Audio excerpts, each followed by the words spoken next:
اللہم صلی علی محمد وعلی آل محمد کما صلیت علی ابراہیم وعلی آل ابراہیم انک حمید مجید۔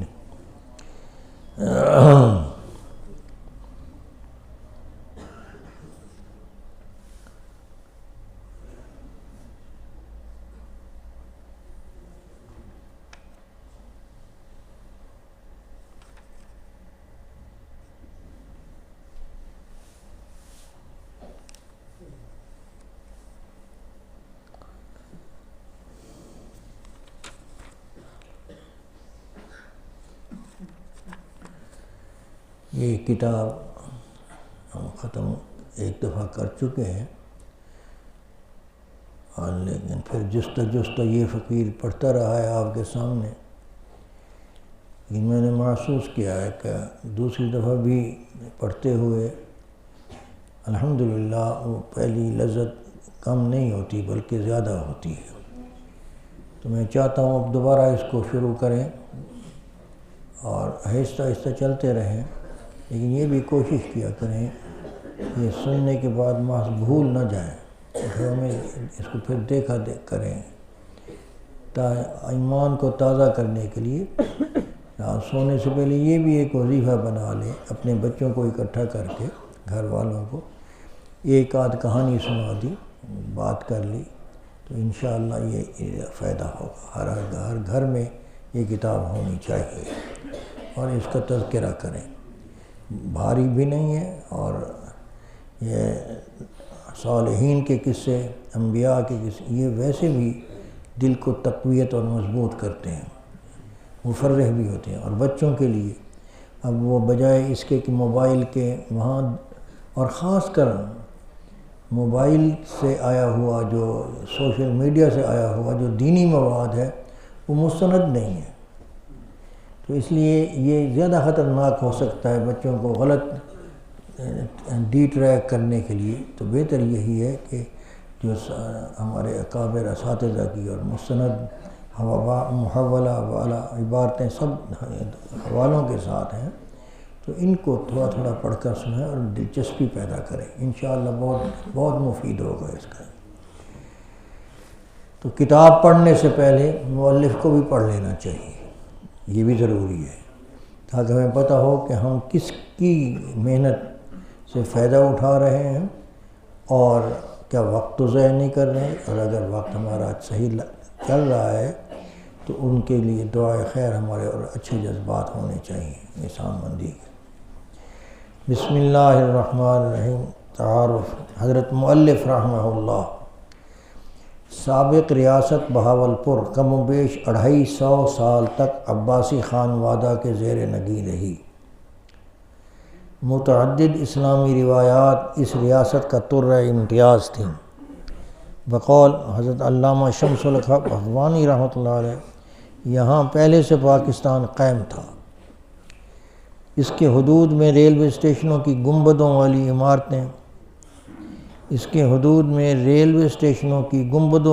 عمارتیں مساجد کی شکل میں اس کے اسلامی خطہ ہونے کی آئینہ دار تھیں۔ 3 ماہ رخصت حج، ماہ سالم پیش کی تنخواہ، تعلیمی اداروں میں رمضان المبارک کے آخری عشرہ میں تعطیلات، ماہ رمضان اور عشرہ محرم میں سینماؤں کی بندش، جمعہ کے روز ہفتہ وار تعطیل وغیرہ وغیرہ اس کے قابل تقلید اسلامی روایات تھیں۔ اور یہ بھی ہے کہ انہوں نے از خود نواب بہاولپور نے از خود یہ پاکستان کے اندر الحاق کیا تھا اور پاکستان کی مدد کی تھی، لیکن اس کی شرائط میں سے یہ بات تھی کہ یہ اسلامی ریاست ہے، ہم نے بنائی ہے، اور اس میں اسلامی احکام کو آپ منسوخ نہیں کریں گے اور اس کی اسلامی حیثیت باقی رکھیں گے، لیکن حکومت نے ایفاء عہد نہیں کیا ان کے ساتھ۔ اسی سلسلہ کی ایک کڑی یہاں پر دینی مدارس کا سرکاری تحویل میں قیام و اجرا تھا۔ دینی مدارس کا سرکاری تحویل میں قیام اور اجرا تھا۔ بہاولپور کی مرکزی درسگاہ عرصہ دراز تک تشنگان علوم کو سیراب کرتی رہی۔ اس کی عظمت کے لیے اتنا کہہ دینا کافی ہے کہ تقریباً 1 صدی پیشتر محدث الہند سنن ابو داؤد کے شارح حضرت مولانا خلیل احمد سہارنپوری نور اللہ مرقدہ وقدس اللہ سرہ بطور صدر مدرس یہاں خدمات انجام دیتے رہے۔ ان کے بعد ان کے برادر زاد حضرت مولانا فاروق احمد صاحب بطور شیخ الحدیث یہاں کام کرتے رہے۔ اس صدی کے تیسرے عشرہ میں ریاست کے آخری فرما روا نواب صادق محمد خان عباسی مرحوم مغفور نے 2 اہم کارنامے انجام دیے۔ اس صدی کے تیسرے عشرے میں یعنی 1940 اور 50 کے درمیان، تیسرا عشرہ 30 اور 40 کے درمیان دو مرحوم مغفور 2 اہم کارنامے۔ ایک طرف انہوں نے ہیڈ بنوا کر بڑی بڑی نہریں کھدوائیں اور دور تک پانی مہیا کیا، جس سے ریاست کے سنسان بیابان علاقے سرسبز اور شاداب ہوئے۔ دوسری طرف انہوں نے بہاولپور کی مرکزی دینی درسگاہ کو علوم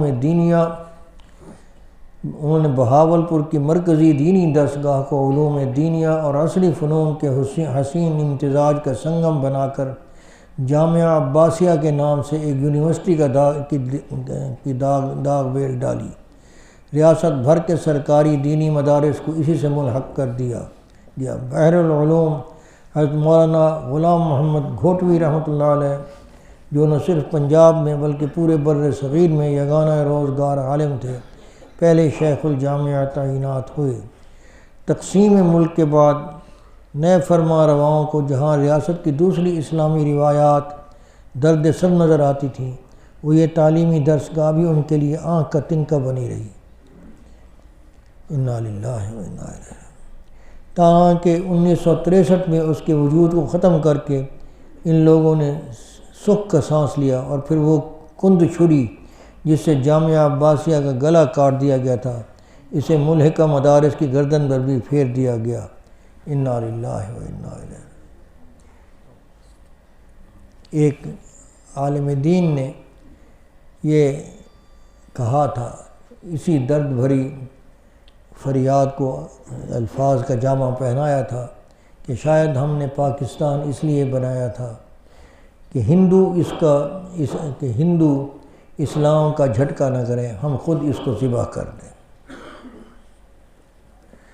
اسلام کو اسلام کے نام پر ذبح کیا گیا ہے۔ انا للہ و انا الیہ راجعون۔ قیامت آنی ہے، اللہ کے سامنے سب حساب کتاب ہوگا۔ اللہ ہمارے اس جرم کو معاف کرے، اور اللہ تبارک و تعالیٰ اس ملک کو دوبارہ اسلام سے شاداب اور سرسبز کر رکھے۔ کتاب ھذا کے فاضل مصنف ہمارے استاد محترم بھی اسی مرحوم جامعہ عباسیہ کے ایک نامور خریج تھے۔ انہوں نے حضرت مولانا غلام محمد گھوٹوی کی خدمت میں رہ کر ان سے بھرپور استفادہ کیا۔ 1946 میں حضرت والا جامعہ سے فارغ ہو گئے تو بہاولپور کے فقید المثال عالم حضرت مولانا عبید اللہ نے ان کی مسند سنبھالی۔ آپ علم حدیث میں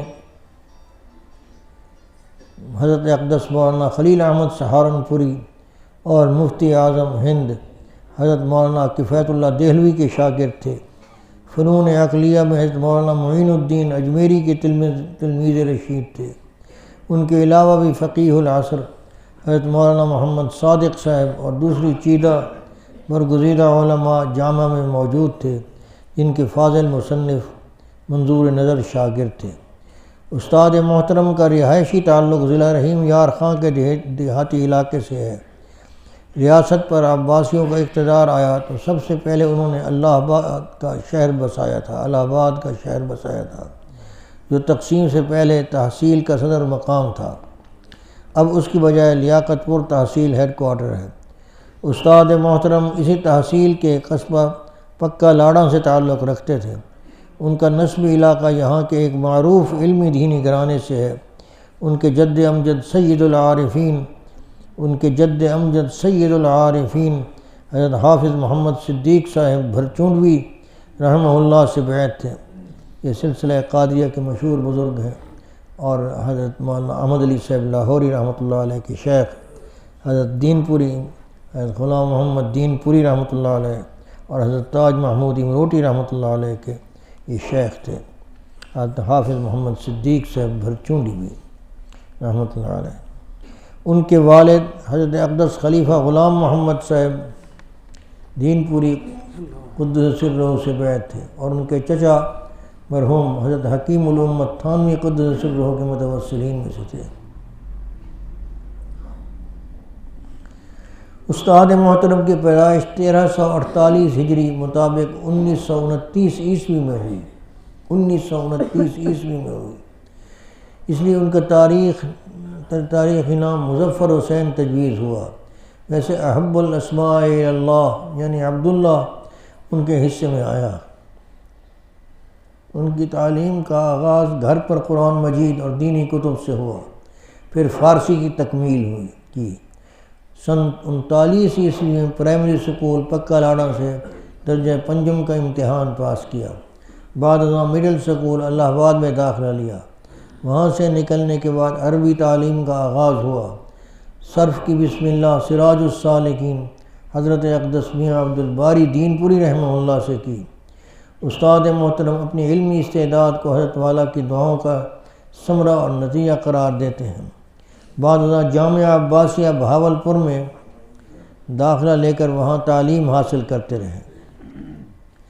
1948 میں درجہ علامہ کا فائنل امتحان امتیازی حیثیت سے پاس کر کے ڈگری لی۔ اسی سال پنجاب یونیورسٹی سے مولوی فاضل کا امتحان بھی پاس کیا۔ 1367 ہجری میں شیخ التفسیر حضرت مولانا احمد علی لاہوری رحمۃ اللہ علیہ کی خدمت میں پہنچ کر علمی اور باطنی استفادہ کیا۔ اسی سال استاد محترم بطور مدرس احمد پور شرقیہ کی قدیم دینی درسگاہ میں تعینات ہوئے۔ آپ علوم دینیہ کے ساتھ عصری فنون سے بھی بخوبی واقف تھے۔ بہت جلد انہوں نے ایک قابل مدرس کی حیثیت سے شہرت حاصل کر لی۔ ان کی وجہ سے ادارے نے نمایاں ترقی کی۔ کم و بیش 44-45 سال انہوں نے اس ادارے میں رہ کر خدمات انجام دیں۔ 21 سال کا عرصہ بطور سربراہ ادارہ گزارا۔ حسن اتفاق سے مولانا کو اس ادارے میں ابتداءً حضرت اقدس حکیم الامت تھانوی رحمۃ اللہ علیہ کے خلیفہ مجاز حضرت مولانا واحد بخش صاحب رحمۃ اللہ علیہ کی سرپرستی میسر آئی۔ نوشت و خواند کا ذوق ان میں پہلے سے ودیعت تھا۔ یہاں رہ کر انہیں فتویٰ نویسی کا تجربہ ہوا۔ ان کے اساتذہ بھی ان کے فتاویٰ کی تحسین فرماتے تھے۔ جہاں تک تصنیفی خدمات کا تعلق ہے، ان کا آغاز ان کے عہد طالب علمی ہی سے میں ہو گیا تھا، جبکہ انہوں نے ایک غیر مقلد عالم کے جواب میں تنقیح الکلام نامی رسالہ لکھا تھا۔ بعد میں امام الہند حضرت شاہ ولی اللہ علیہ کی دہلوی کی کتابیں دیکھنے سے ان کا مذاق بدل گیا، چنانچہ اب فروعی مسائل میں اہل علم کا الجھنا ان کی طبیعت پر گراں گزرتا ہے۔ تاہم عقائد اور ایمانیات کے سلسلے میں خود بھی کام کرتے رہے اور اپنے تلامذہ کی رہنمائی کر کے ان سے بھی کام لیتے رہے۔ مختلف مضامین اور مقالات کے علاوہ ان کی درج ذیل تصنیفات نے شہرت حاصل کی۔ اسلام اور مرزائیت، اسلامی عقائد اور قادیانی نظریات کا تقابل۔ اسلام اور مرزائیت، اسلامی عقائد اور قادیانی نظریات کا تقابل۔ لہو دعوت الحق، قادیانیوں کے لیے دعوتی انداز میں دعوی مرزا کا تحقیقی مطالعہ۔ صحابہ کرام اور ان پر تنقید۔ کتاب و سنت کی روشنی میں مولانا مودودی کی کتاب خلاف ملوکیت کا علمی جائزہ۔ استاد محترم کی حالیہ تصنیف آپ کے ہاتھوں میں ہے۔ اس کے ایک ایک جملہ سے مصنف کی حضرات ہے صحابہ کرام رضی اللہ عنہم کے ساتھ والہانہ محبت اور عقیدت کا اظہار ہوتا ہے۔ اب میں نہیں چاہتا کہ زیادہ دیر کے لیے آپ کے اور استاد محترم کے درمیان حائل رہوں۔ لیجیے بسم اللہ کیجیے، ان کے پاکیزہ خیالات پڑھیے اور اپنی آخرت سنواریے۔ وصلی اللہ تعالی علی سیدنا محمد وعلی آلہ واصحابہ اجمعین۔ سید محمد ارشد بخاری، ایڈوکیٹ، ایم اے، اسلامیات LLB احمد پور شرقیہ، یہ اپنے پیر بھائی ہیں لکھنے والے، اللہ تعالیٰ ان کی درجات کو بلند کرے۔ خواجہ محمد سعید قریشی رحمۃ اللہ علیہ کے خاندان سے ہیں یہ۔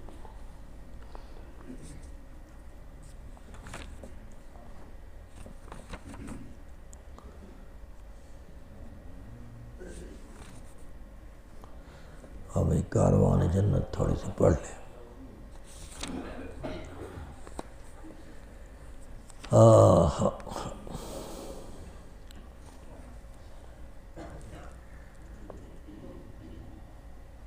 آغاز سخن، کتاب کے مقدمہ، پیش لفظ اور تقریض وغیرہ سے اندازہ ہوتا آتا ہے کہ تصنیف کن رخوں پر ہمارے دل و دماغ کو چھوئے گی اور متاثر کرے گی، اور کن کن بزرگوں کو احساسات اپنے اندر سمیٹی ہوئی ہے۔ دنیا کی کون سی برائی ہے جو ریگزار عرب میں نہیں ہو رہی تھی؟ دنیا میں کون سی برائی ہے، بسم اللہ الرحمن الرحیم، جو ریگزار عرب میں نہیں ہو رہی تھی؟ دین ابراہیمی کے وارث اصنام و اوثان کے پجاری بنے ہوئے تھے۔ دیکھو زمانہ کیسے بدلتا ہے۔ توحید کے امام ہیں انبیاء میں حضرت سیدنا ابراہیم علیہ السلام، برہان کے روح سے، دلائل کی روح سے، اور انہوں نے توحید پر، بت شکنی پر بہت مصائب جھیلے ہیں، تو ان کے ورثاء شرک میں مبتلا تھے۔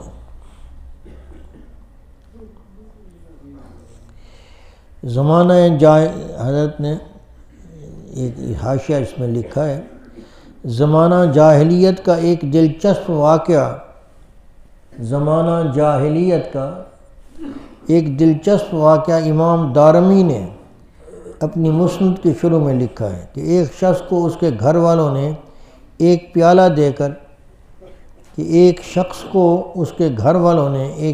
دے کر اپنے معبودوں کی طرف بھیجا۔ پیالے میں دودھ اور مکھن تھا، تو انہوں نے اپنے خدا کو کھلانے کے لیے وہ بھیجا ایک آدمی کو دے کر۔ اس شخص نے بتوں کے ڈر سے خود تو مکھن کو کھانے کی جرات نہ کی، حالانکہ جی للچا رہا تھا۔ اس نے مکھن اور دودھ ایک بت کے بھیڑ چڑھا دیے۔ اتنے میں ایک کتا آیا، اس نے مکھن کھا لیا، دودھ پی لیا اور بت کے اوپر پیشاب کر کے چلا گیا۔ یہ ان کی آنکھوں کے سامنے ہوا۔ اب سوچئے کہ جب انسان کا تصور گمراہی میں چلا جائے تو وہ کتنا گر جاتا ہے۔ ثم رددناہ اسفل سافلین، لقد خلقنا الانسان فی احسن تقویم ثم رددناہ اسفل سافلین۔ گر جاتے ہیں مگر بچ کون جاتا ہے؟ یا الا الذین آمنوا وعملوا الصالحات۔ یہ آمنو کا لفظ آتا ہے، کبھی اس پر غور کیا ہے کہ جنہوں نے مانا، کس کو مانا؟ نہیں، اللہ سے پہلے کسی اور کو مانا اور پھر ان کے کہنے پر اللہ کو مانا۔ ایسے ہے کہ نہیں؟ ایمان کس پر لاتے ہو؟ پیغمبر پر پہلے لاتے ہو کہ یہ اللہ کا پیغمبر ہے، اور وہ ہمیں تعلیم دیتا ہے کہ اللہ کی ذات یہ ہے، اس کی صفات یہ ہیں، اور پھر ہمارا تعلق اس سے یہ ہے، اس کے احکام یہ ہیں۔ یہ ہے تعلیم، یہ ہے تربیت۔ اگر یہ نہ ہو تو انجام یہ بھی ہو سکتا ہے جو ابھی آپ دیکھ پڑھ رہے ہیں کہ کتا آیا، مکھن اور دودھ پی لیا، مکھن چاٹ لیا، جاتے جاتے احسان کر گیا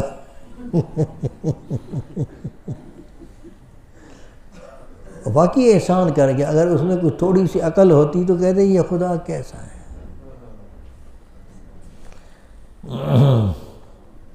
اس شخص نے بتوں کے ڈر سے خود تو مکھن کو کھانے کی جرت نہ کی. اس نے مکھن اور دودھ ایک بت کے بھینٹ چڑھا دیے. اتنے میں ایک کتا آیا، اس نے مکھن کھا لیا، دودھ پی لیا اور بت کے اوپر پیشاب کر کے چلا گیا.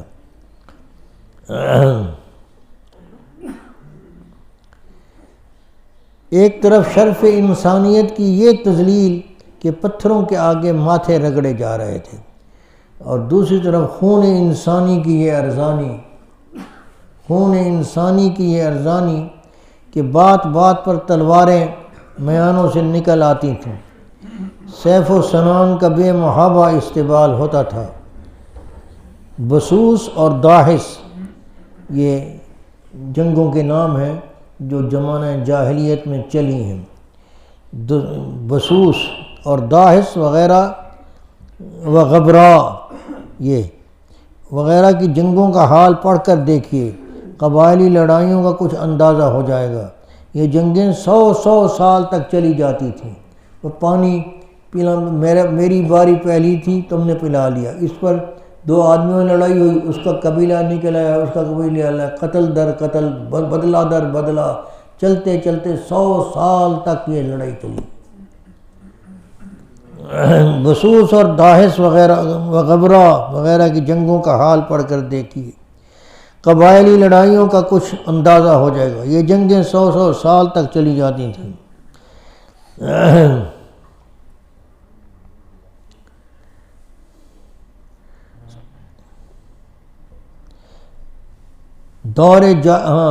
فطری طور پر خرد سال بچیاں والدین کی محبت کے لیے بے پناہ مقناطیسی جاذبیت رکھتی ہیں، مگر وہاں یہ عالم تھا کہ بیٹیوں کو زندہ گڑھوں میں گاڑ دیا جاتا تھا. 3 دور جاہلیت میں عربوں کی سنگ دلی کہاں تک پہنچی ہوئی تھی، اس کا اندازہ اس ایک واقعہ سے لگائیے جو امام دارمی ہی نے نقل کیا ہے کہ ایک شخص حضرت صلی اللہ علیہ وسلم کی خدمت میں حاضر ہوا اور کہا، اے اللہ کے رسول، ہم لوگ جاہلیت زمانہ کفر میں بتوں کو پوجتے تھے، بچیوں کو مار دیتے تھے. میری ایک بیٹی تھی، جب میں اسے آواز دیتا تو وہ خوش ہو کر جواب دیتی تھی. ایک دن میں نے اسے بلایا، وہ میرے پیچھے ہو لی. قریب ہی ہمارا ایک کنواں تھا. میں وہاں آیا اور اس کے بازو سے پکڑ کر اسے کنویں میں پھینک دیا، اور وہ بیچاری ابا جان کہہ کر مجھے پکارتی رہی، مگر میں اپنا کام کر گیا. تصور کر سکتے ہیں ہمارے نبی امی صلی اللہ علیہ وسلم. دیکھو اللہ تعالیٰ، میں عرض کرتا ہوں کبھی ہم سوچتے نہیں. اللہ نے جب حضور صلی اللہ علیہ وسلم کی کارگزاری کا ارشاد فرماتے ہیں تو نبی امی کہتے ہیں. بظاہر یہ کسی میرے اور آپ کے نام کے ساتھ یہ لاحقہ لگ جائے تو یہ عیب ہے کہ ان پڑھ. نبی کے ساتھ لگے تو یہ صفت ہے سب سے بڑی، اس کی نبوت کی دلیل ہے کہ کچھ نہ پڑھا ہوا سب کو پڑھا کر گیا. کہاں سے آیا ہے؟ بات سمجھیں اس کی. وہ امی، یہ ظفر علی خان نے سمجھا ہے. وہ امی کر دیے حل جس کی ابجد ناشناسی نے. حضور کو یہ نہیں پتا کہ میرا نام کہاں لکھا ہوا ہے. حضرت علی نے لکھوا، وہ جب حدیبیہ کا صلح نامہ لکھا جانے لگا تو انہوں نے کہا، حضرت علی نے لکھا یہ معاہدہ ہے مابین قریش کے اور محمد الرسول اللہ صلی اللہ علیہ وسلم کے. تو انہوں نے کہا ہم رسول مانے تو جھگڑے ختم ہیں، ہم تو محمد سے لڑ رہے ہیں، رسول سے، ہم تو اس کی رسالت کے منکر ہیں. تو آپ نے رسول اللہ لکھ دیا. جب معاہدہ رسول اللہ کے ساتھ ہم نے کر لیا تو بات تو ختم ہو گئی. حضور نے فرمایا کہ اچھا کاٹ دو میرا نام. حضرت علی نے فرمایا جی میں تو نہیں کاٹ سکتا. میں تو نہیں کاٹ سکتا یہ لکھا. انہوں نے فرمایا مجھے دکھاؤ میرا نام کہاں لکھا ہے. سمجھو نبوت کی تعلیم میں یہ تاثیر ہے کہ ان پڑھوں کو وقت کا صدیق اور وقت کا فاروق بنا دیتی ہے۔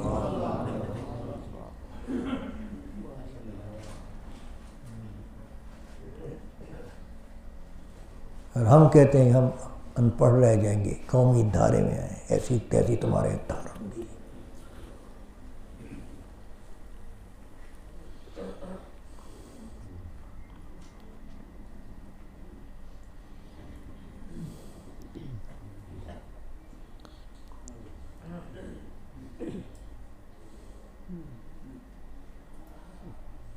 یہ سننا تھا کہ رحمت دو عالم صلی اللہ علیہ وسلم کا دل بھر آیا، آنسوں ٹپ ٹپ گرنے لگے، ریش مبارک تر ہو گئی۔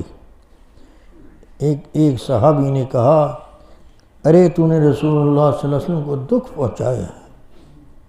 حضور صلی اللہ علیہ وسلم نے ارشاد فرمایا، دوبارہ سناؤ۔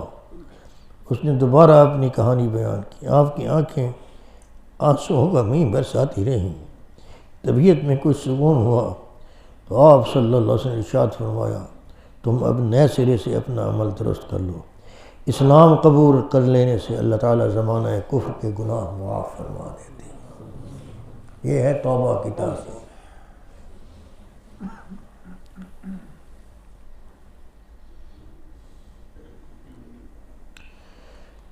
وہاں یہ عالم تھا کہ بیٹیوں کو زندہ گڑھوں میں گاڑ دیا جاتا تھا وغیرہ وغیرہ، مگر قربان جائیے آقا دو جہاں صلی اللہ علیہ وسلم پر، آپ کی تعلیم اور تربیت نے وہ اثر کیا کہ دیکھتے ہی دیکھتے کایا ہی تو پلٹ گئی۔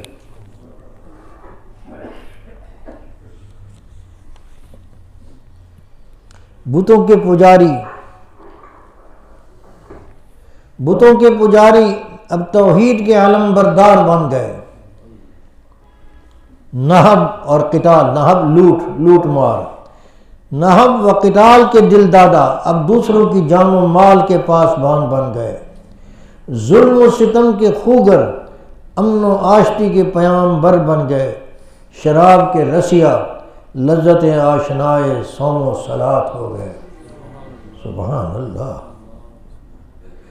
درفشانی نے تیری قطروں کو دریا کر دیا، دل کو روشن کر دیا، آنکھوں کو بینا کر دیا۔ درفشانی نے تیری قطروں کو دریا کر دیا، دل کو روشن کر دیا، آنکھوں کو بینا کر دیا۔ خود نہ تھے جو راہ پر اوروں کے راہبر بن گئے، کیا نظر تھی جس نے مردوں کو مسیحا کر دیا۔ اور یہی اخلاقی انقلاب تھا، اور یہ اسی پیغمبر کی پیش گوئی ہے۔ یہ یاد رکھنا، دل کی لوح پر لکھنے، اسی پیغمبر صلی اللہ علیہ وسلم جنہیں یہ پیغمبر انقلاب ہے، اور آپ کے انقلاب کی سرعت اور حجم بڑائی کو اس زمانے کے فاسق ترین معاشرے کے علم بردار بھی جانتے ہیں، اور مجبور ہو کر اس کے کارستانی کو لے کر کہ منکر انقلاب، جتنے بھی انقلاب لانے والے لوگ ہیں ان کی فہرست میں پہلے نمبر پر آپ کو رکھا ہے۔ انہوں نے کہا یہی اخلاقی انقلاب تھا۔ ہاں، یہ حضور صلی اللہ علیہ وسلم نے فرمایا، پیش گوئی فرمائی کہ میری امت کا پہلا حصہ یعنی صحابہ کرام، پہلا طبقہ کون ہے؟ پہلا طبقہ صاحب جس چیز سے سنورا، آخری طبقہ بھی اسی سے سنورے گا۔ کیا مطلب ہے اس کا؟ کہ پھر وہی جنہیں فضول سمجھ کر بجھا دیا تم نے، وہی چراغ جلیں گے تو روشنی ہوگی، وہی چراغ جلیں گے تو روشنی ہوگی۔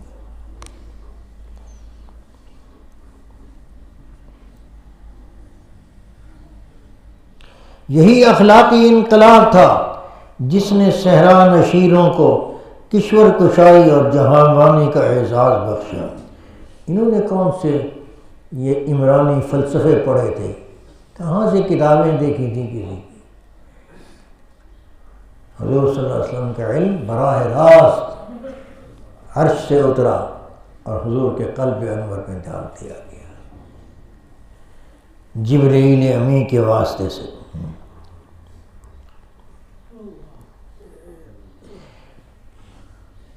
جب یہ لوگ اللہ کے دین کو پھیلانے کے لیے گھروں سے نکلے، یہ نکلے دین کو پھیلانے تھے، فَلْيُبَلِّغِ الشَّاهِدُ الْغَالِبُ، یہ حکم تھا حضور صلی اللہ علیہ وسلم کو، فَلْيُبَلِّغِ الشَّاهِدُ الْغَائِبُ، جو حاضر ہے وہ پہنچا دے غائب کو یہ پیغام جو آج میں نے تم کو دیا ہے۔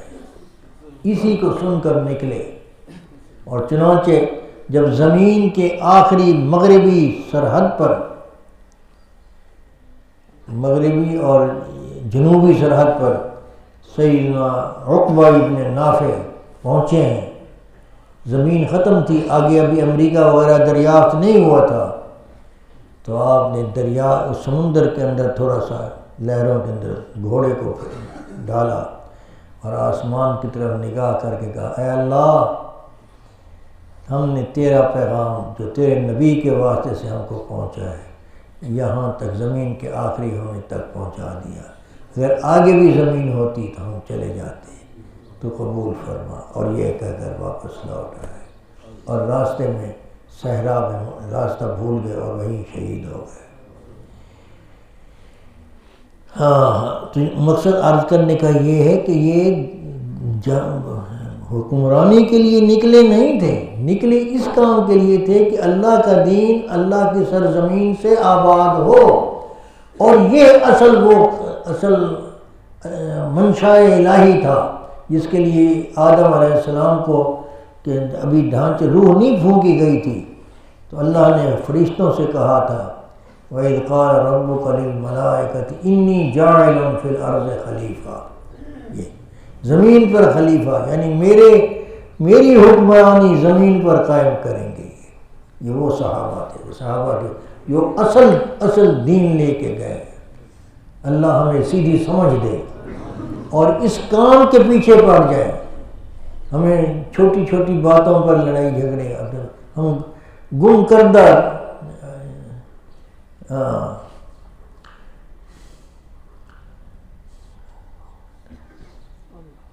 تو صاحب منزل ہے کہ بھٹکا ہوا راہی، ہم بھٹکے ہوئے راہی ہیں اس وقت۔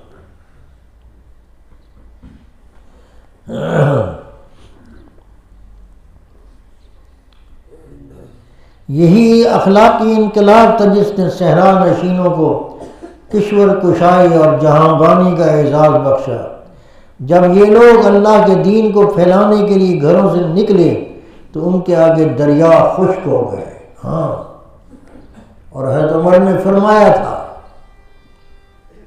جب حضرت سعد بن ابی وقاص کو عراق کی مہم بخشی تو اس سے پہلے سروے کیا آپ نے، خود فرماتے تھے کہ میں پہاڑوں کے پاس گیا، میں نے کہا میں حضور صلی اللہ علیہ وسلم کے غلاموں کو بھیج رہا ہوں، راستہ دو گے؟ انہوں نے کہا ہم دیں گے راستہ۔ میں نے دریاؤں سے کہا، انہوں نے کہا ہم ان کو راستہ دیں گے۔ صحرا کی ریتوں نے کہا کہ ہم ان کے لیے ایسے بن جائیں گے کہ ان کے قدم دھسیں گے نہیں۔ یہ محدث جن کو حضور نے فرمایا ہے، پیغمبروں کا قافلہ نکل گیا تھا، یہ پیچھے آئے۔ حضور نے فرمایا کہ اگر میرے بعد کوئی پیغمبر ہوتا تو یہ لوگ ہوتے، اگرچہ میرے بیٹے زندہ ہوتے تو یہ ہوتے۔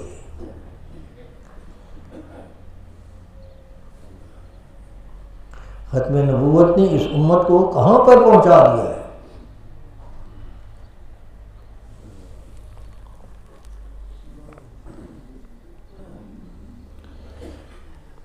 یہی اخلاقی انقلاب تھا جس نے صحرا نشینوں کو کشور کشائی اور جہاں بانی کا اعزاز بخشا۔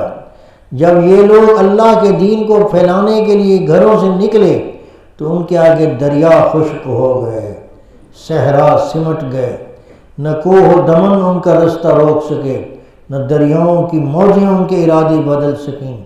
صحابہ کرام کے گھوڑے افریقہ کے ریگستانوں اور یورپ کے مرغزاروں کو رونتے چلے گئے۔ یہی اونٹوں کے چرانے والے جب محمد عربی صلی اللہ علیہ وسلم کا دیا ہوا ضابطۂ حیات لے کر نکلے تو پرانا فلسفہ اخلاق اس کے آگے ماند پڑ گیا۔ قدیم تہذیب و ثقافت کی بوسیدہ عمارت اس کے سامنے گرد راہ بن کر رہ گئی۔ اس نبی امی کی تعلیم قرآن و سنت میں آج بھی یہ تاثیر ہے۔ کاش کوئی اس کو لے کر اٹھے اور زمانے کو بتائے کہ ہم زندہ ہیں۔ ہمارے مشن کو سمجھے ہو؟ یہ جذبات اگر ہمارے بیدار ہوتے ہیں اور ہم یہ جذبہ اپنی اولاد کے اندر منتقل کر پاتے ہیں اور اس سے ماحول کو آشنا کر دیتے ہیں تو اللہ کے ہاں مقبول ہے انشاءاللہ، اور حضور صلی اللہ علیہ وسلم کے دین پر چلنے والے ہم ہیں۔ ٹھیک ہے، بات سمجھ میں آ رہی ہے؟ ہاں۔ صحرا سمٹ گئے، نہ کوہ و دمن ان کا راستہ روک سکے، نہ دریاؤں کی موجیں ان کے ارادے بدل سکیں۔ صحابہ کرام کے گھوڑے افریقہ کے ریگستانوں اور یورپ کے مرغزاروں کو رونتے چلے گئے۔ یہی اونٹوں کے چرانے والے جب محمد عربی صلی اللہ علیہ وسلم کا دیا ہوا ضابطۂ حیات لے کر نکلے تو پرانا فلسفہ اخلاق اس کے آگے ماند پڑ گیا۔ قدیم تہذیب و ثقافت کی بوسیدہ عمارت اس کے سامنے گرد راہ بن کر رہ گئی۔ قوموں کی تاریخ میں 25 سال کا عرصہ کوئی لمبا عرصہ نہیں شمار ہوتا، 25 سال کچھ بھی نہیں۔ قوموں کی زندگی میں کی تاریخ میں یہ دوسری تیسری نسل افغانستان کی کھپ رہی ہے جہاد میں، ٹھیک ہے، بہت بڑی قربانی ہے، مگر حضور نے تو بہت 20-25 برس کا کایا پلٹ دی تھی۔ قوموں کی تاریخ میں 20-25 سال کا عرصہ کوئی لمبا عرصہ شمار نہیں ہوتا، مگر محمد عربی صلی اللہ علیہ وسلم کے غلام ریگستانوں سے نکلے تو مشرق و مغرب پر چھا گئے۔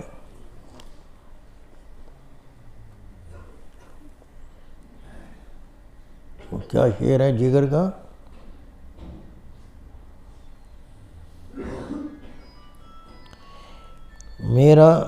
میرا کمال عشق میں، میرا کمال عشق بس اتنا ہے اے جگر، میرا کمال عشق بس اتنا ہے اے جگر، وہ مجھ پہ چھا گئے میں زمانے پہ چھا گیا، وہ مجھ پہ چھا گئے میں زمانے پہ۔ حضور صلی اللہ علیہ وسلم کی چھاپ آپ کے دل و دماغ کو معصور کر لے، پھر دیکھیے کہ آپ کیا کندن بنتے ہیں۔ یہ حقیقت ہے، یہ حقیقت ہے۔ میرا کمال عشق بس اتنا ہے اے جگر، وہ مجھ پہ چھا گئے میں زمانے پہ چھا گیا۔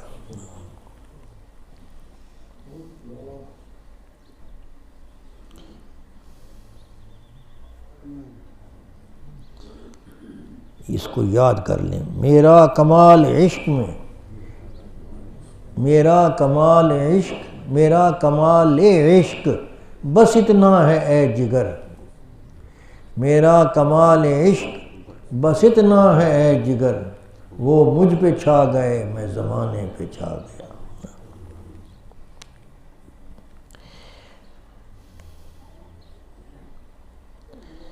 سیدنا فاروق اعظم سن 23 ہجری میں اس دنیا سے رخصت ہوئے تو 26 لاکھ مربع میل کا رقبہ اسلامی عملداری میں شامل ہو چکا تھا۔ غرض میں کیا کہوں تجھ سے کہ وہ صحرا نشین کیا تھے، غرض میں کیا کہوں تجھ سے کہ وہ صحرا نشین کیا تھے، جہاں گیرو جہاں دارو جہاں بانو جہاں آرا، جہاں گیرو جہاں دارو جہاں بانو جہاں آرا۔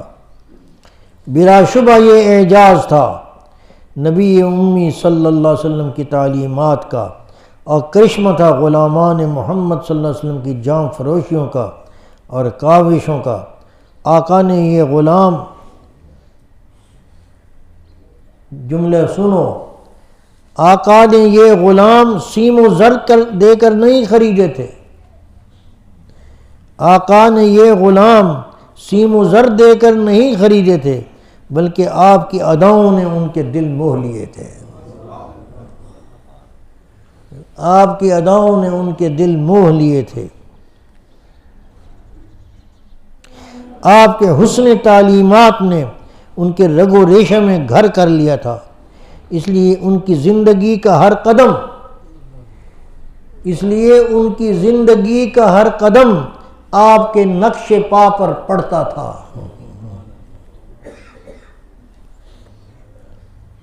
آپ کے نقش پا پر پڑتا تھا، اور ہر عمل آپ کے اشارہ چشم و ابرو کا منتظر رہتا تھا۔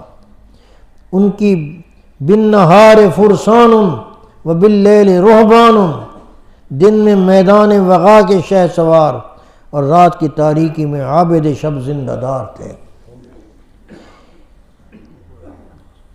رات کی تاریکی میں عابد شب زندہ کی داستانیں سن کر شاہان روم و ایران لرز جاتے تھے۔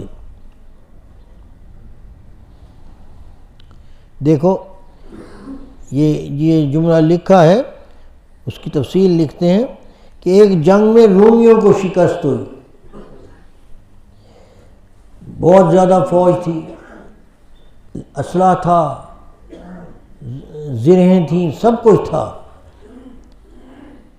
لیکن شکست ہوئی تو رومی سردار قیصر روم نے اس لشکر کے سردار سے گفتگو کی، جس کو نقل کیا ہے انہوں نے۔ ایک جنگ میں رومیوں کو شکست ہوئی، واپس گئے تو ایک سردار سے قیصر روم کی، جس کو انگریزی میں سیزر کہتے ہیں، قیصر روم کی یہ گفتگو ہوئی۔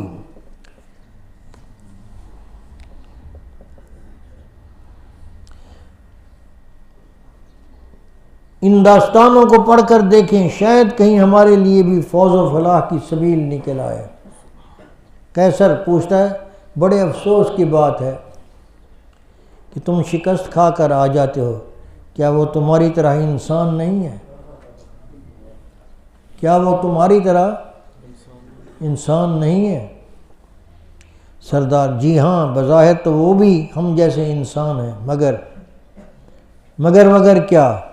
تعداد میں تم زیادہ ہوتے ہو یا وہ؟ سردار، حضور، تعداد میں تو ہم ہی موقع پر زیادہ ہوتے ہیں۔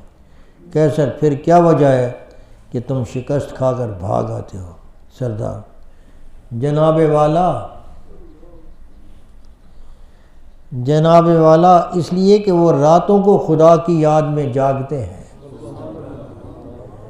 وہ راتوں کو خدا کی یاد میں جاگتے ہیں، دن کو روزے رکھتے ہیں، وعدے کے پکے ہوتے ہیں، نیکی کی تبلیغ کرتے اور برائی سے روکتے ہیں، آپس میں انصاف کا برتاؤ کرتے ہیں۔ اس کے برعکس ہم لوگ شراب پیتے ہیں، بدکاری کرتے ہیں، وعدہ خلافی کرتے ہیں، ایک دوسرے پر ظلم روا رکھتے ہیں، زمین میں فساد برپا کرتے ہیں۔ قیصر، تم نے ٹھیک کہا، تم نے ٹھیک کہا، تم نے ٹھیک کہا۔ ان کی اخلاقی بلندی انہیں سر بلند کرتی ہے اور ہماری اخلاقی پستی ہمیں ذلیل کر رہی ہے۔ میں پوچھتا ہوں، ہمارے بچوں کو جو ہزاروں لاکھوں خرچ کر رہے ہیں، تعلیم دلائی جا رہی ہے، اخلاق کی کہیں کوئی آہٹ بھی ہے؟ پھر کیسے، یعنی جو بو کر ہم گندم کیسے کاٹیں؟ یہ کرپشن سب چیخ رہے ہیں، خود چور وہ شور مچا رہے ہیں، چور چور چور۔ کیوں؟ کہاں کے پڑے ہوئے لوگ ہیں؟ کن تربیت گاہوں سے نکلے ہیں یہ؟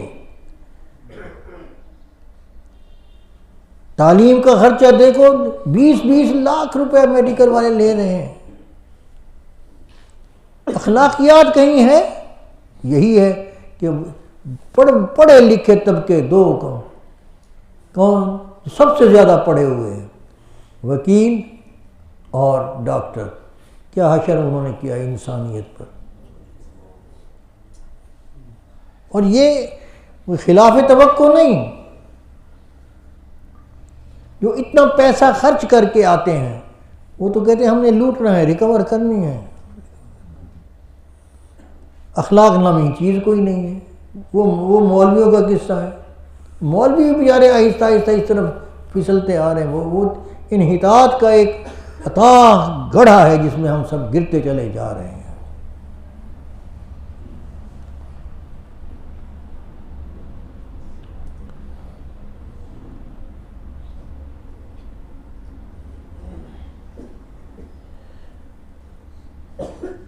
کیسا تم نے ٹھیک کہا، ان کی اخلاقی بلندی انہیں سر بلند کرتی ہے اور ہماری اخلاقی پستی ہمیں ذلیل کر رہی ہے. ایسی ہی گفتگو ایرانی جرنیل رستم سے اس کے جاسوس کی ہوئی.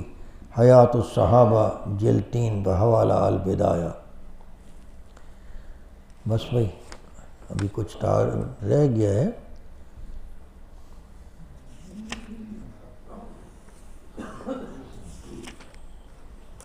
تھوڑا سا ایک صفحہ پڑھ لیتا ہوں. اب دیکھو کہ شریعت میں مقام صحابہ اللہ کے رسول اور اللہ نے کیا متعین فرمایا ہے، اور ہم اس کو اسی نظر سے ان کو دیکھتے ہیں یا نہیں. یہ عنوان ہے مقام صحابہ رضی اللہ عنہ. یہ دنیا دار العمل ہے. ہست اور نیست کی اس رزم گاہ میں قدم قدم پر انسان کو آزمائش اور امتحان سے گزرنا پڑتا ہے. خلق الموت والحیات لیبلوکم ایکم احسن عملا. اس نے موت اور زندگی کو پیدا کیا تاکہ وہ تمہیں آزمائے کہ تم میں سے عمل کے لحاظ سے کون بہتر ہے. امتحان کوئی سا ہو، اس میں کامیابی کا امتحان بھی ہوتا ہے، امکان بھی ہوتا ہے، اور ناکامی کا بھی. مثل مشہور ہے، عند الامتحان یکرم الرجل او یہان، کہ امتحان ہی کے وقت میں کسی اللہ کے خوش نصیب انسان کو کی عزت بڑھتی ہے اور کسی کی ذلت بڑھتی ہے. جو پاس ہو رہے ہوتے ہیں اپنا نامہ اعمال دکھا رہے ہوتے ہیں، میرا ریکارڈ یہ ہے، یہ نمبر ہے، یہ مجھے کریڈٹ ملا ہے، یہ ہو گیا، میں اس گریڈ میں ہوں. اور وہ بیچارے چھوئے پھرتے ہیں، جعلی نمبر لگاتے ہیں، کچھ کرتے ہیں، چھپاتے ہیں. قرآن نے یہ نقشہ کیا ہے. ہاں مقرؤ کتابیہ وجوہ یومئذ ناظرۃ الی ربہا ناظرہ ووجوہ یومئذ باسرۃ تظن ان یفعل بہا فاقرہ. اللہ.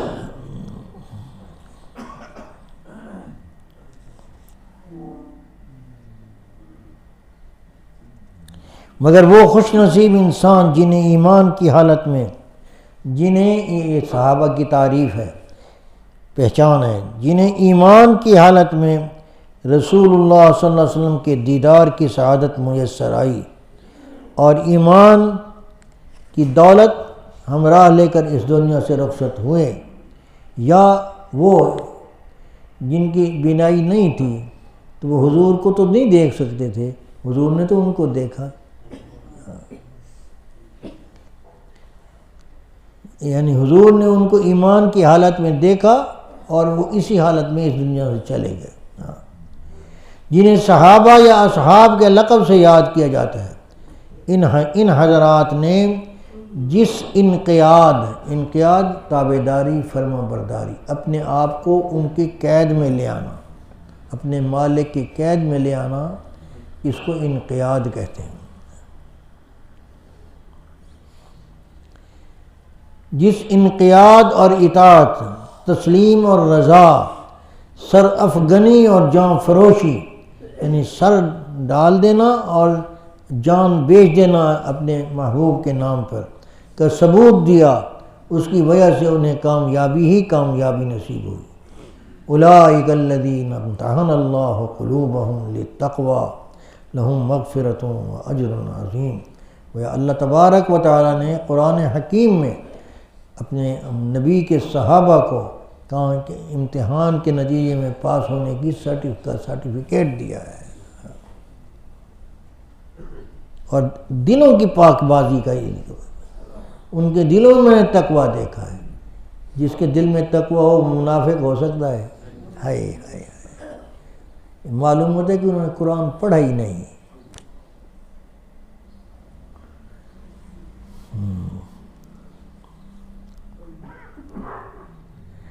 وہی ہیں جن کے دلوں کو اللہ نے آزما لیا ہے تقویٰ کے لیے، ان کے لیے بخشش اور بہت بڑا اجر ہے۔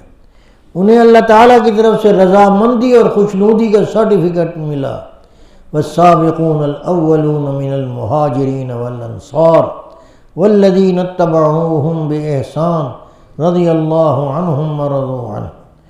جو لوگ سبقت کرنے والے ہیں مہاجرین اور انصار میں سے، اور جو لوگ نیکی میں ان کے پیچھے پیچھے چلے، اللہ ان سے راضی ہوا اور وہ اس سے راضی ہو گئے۔ پھر اس خوشنودی اور رضامندی کے نتیجے میں انہیں من پسند اور لازوال نعمتوں کے گھر یعنی بہشت کا معاہدہ سنایا گیا۔ یدخلہم جنات تجری من تحتها الانہار خالدین فیہا رضی اللہ عنہم ورضوا عنہ اولئک حزب اللہ۔ یہ اللہ کا گروہ ہے، یہ اللہ کی جماعت ہے۔ الا ان حزب اللہ هم المفلحون۔ اللہ تعالیٰ انہیں ایسی بہشتوں میں داخل کریں گے جن کے نیچے نہریں بہہ رہی ہوں گی، وہ ان میں ہمیشہ رہیں گے۔ اللہ ان سے راضی ہوا اور وہ اس سے خوش ہوئے، وہ اللہ کا گروہ ہے۔ سن لو کہ اللہ کا گروہ ہی کامیاب ہونے والا ہے۔ پھر یہی نہیں کہ وہ خود ہی کندن بن گئے، بلکہ انہوں نے پارس کے پتھر کا کام دیا، جو ان سے جڑ گیا وہ بھی زر خالص بن گیا۔ یہ سب نتیجہ تھا آقائے دو جہاں صلی اللہ علیہ وسلم کی غلامی اور آپ کی اطاعت و فرما برداری کا۔ اور یاد رکھو ہمارے نبی کی نمایاں صفت کیا ہے کہ وہ یہ سب کام کر گزرے امی ہونے کے باوجود، امی ہونے کے باوجود۔ چلو آگے چلیں، بعد میں کریں۔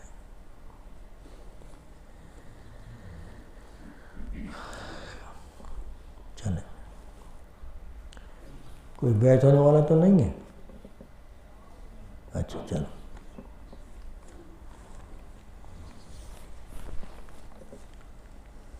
ہاں بھائی نعت جعفر ادھر آؤ۔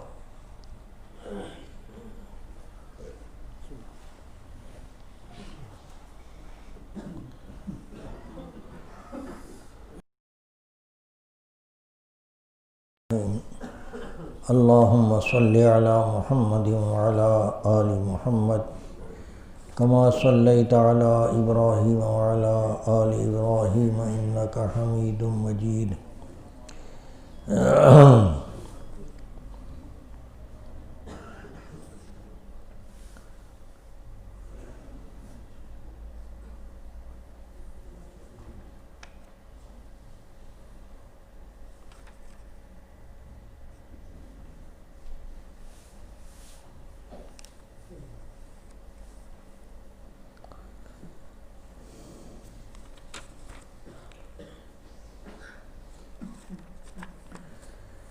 یہ کتاب ہم ختم ایک دفعہ کر چکے ہیں، اور لیکن پھر جستا یہ فقیر پڑھتا رہا ہے آپ کے سامنے، لیکن میں نے محسوس کیا ہے کہ دوسری دفعہ بھی پڑھتے ہوئے الحمدللہ وہ پہلی لذت کم نہیں ہوتی بلکہ زیادہ ہوتی ہے۔ تو میں چاہتا ہوں اب دوبارہ اس کو شروع کریں اور آہستہ آہستہ چلتے رہیں، لیکن یہ بھی کوشش کیا کریں یہ سننے کے بعد محض بھول نہ جائیں، پھر ہمیں اس کو پھر دیکھا کریں، ایمان کو تازہ کرنے کے لیے سونے سے پہلے یہ بھی ایک وظیفہ بنا لیں، اپنے بچوں کو اکٹھا کر کے گھر والوں کو ایک آدھ کہانی سنا دی بات کر لی تو انشاءاللہ یہ فائدہ ہوگا۔ ہر گھر میں یہ کتاب ہونی چاہیے اور اس کا تذکرہ کریں۔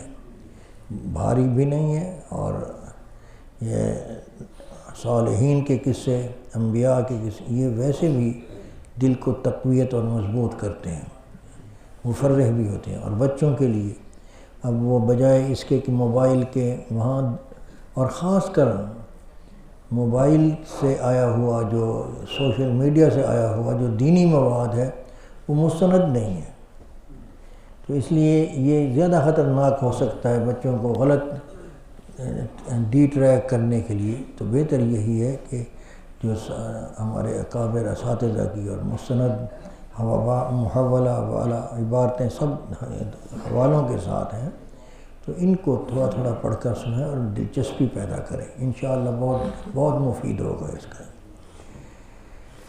تو کتاب پڑھنے سے پہلے مؤلف کو بھی پڑھ لینا چاہیے، یہ بھی ضروری ہے، تاکہ ہمیں پتہ ہو کہ ہم کس کی محنت سے فائدہ اٹھا رہے ہیں اور کیا وقت تو ضائع نہیں کر رہے ہیں، اور اگر وقت ہمارا صحیح چل رہا ہے تو ان کے لیے دعائے خیر ہمارے اور اچھے جذبات ہونے چاہیے احسان مندی کے۔ بسم اللہ الرحمن الرحیم۔ تعارف۔ حضرت مؤلف رحمہ اللہ سابق ریاست بہاولپور کم و بیش 250 سال تک عباسی خانوادہ کے زیر نگی رہی۔ متعدد اسلامی روایات اس ریاست کا طرۂ امتیاز تھیں۔ بقول حضرت علامہ شمس الحق افغانی رحمۃ اللہ علیہ، یہاں پہلے سے پاکستان قائم تھا۔ اس کے حدود میں ریلوے اسٹیشنوں کی گنبدوں والی عمارتیں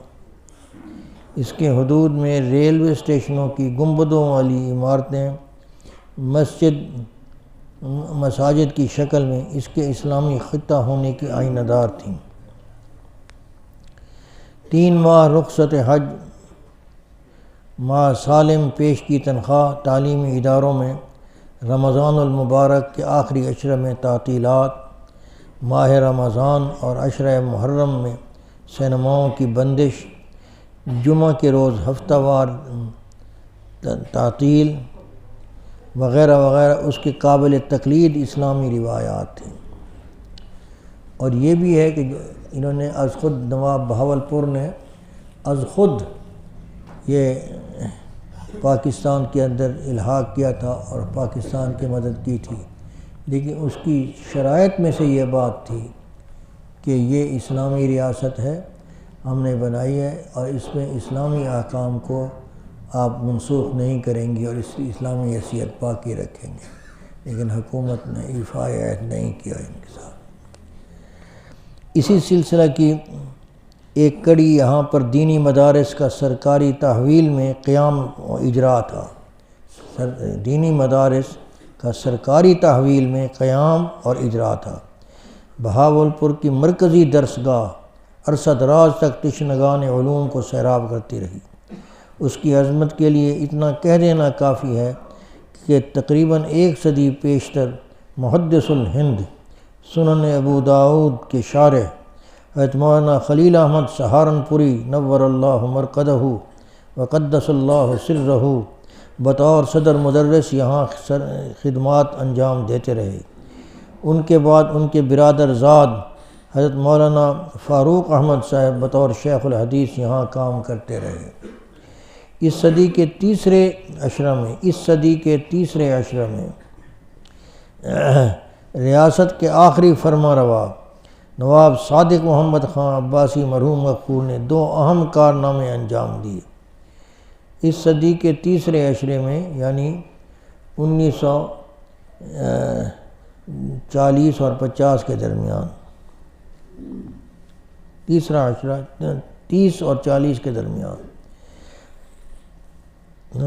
دو مرحوم مغفور 2 اہم کارنامے۔ ایک طرف انہوں نے ہیڈ بنوا کر بڑی بڑی نہریں کھدوائیں اور دور تک پانی مہیا کیا، جس سے ریاست کے سنسان بیابان علاقے سرسبز اور شاداب ہوئے۔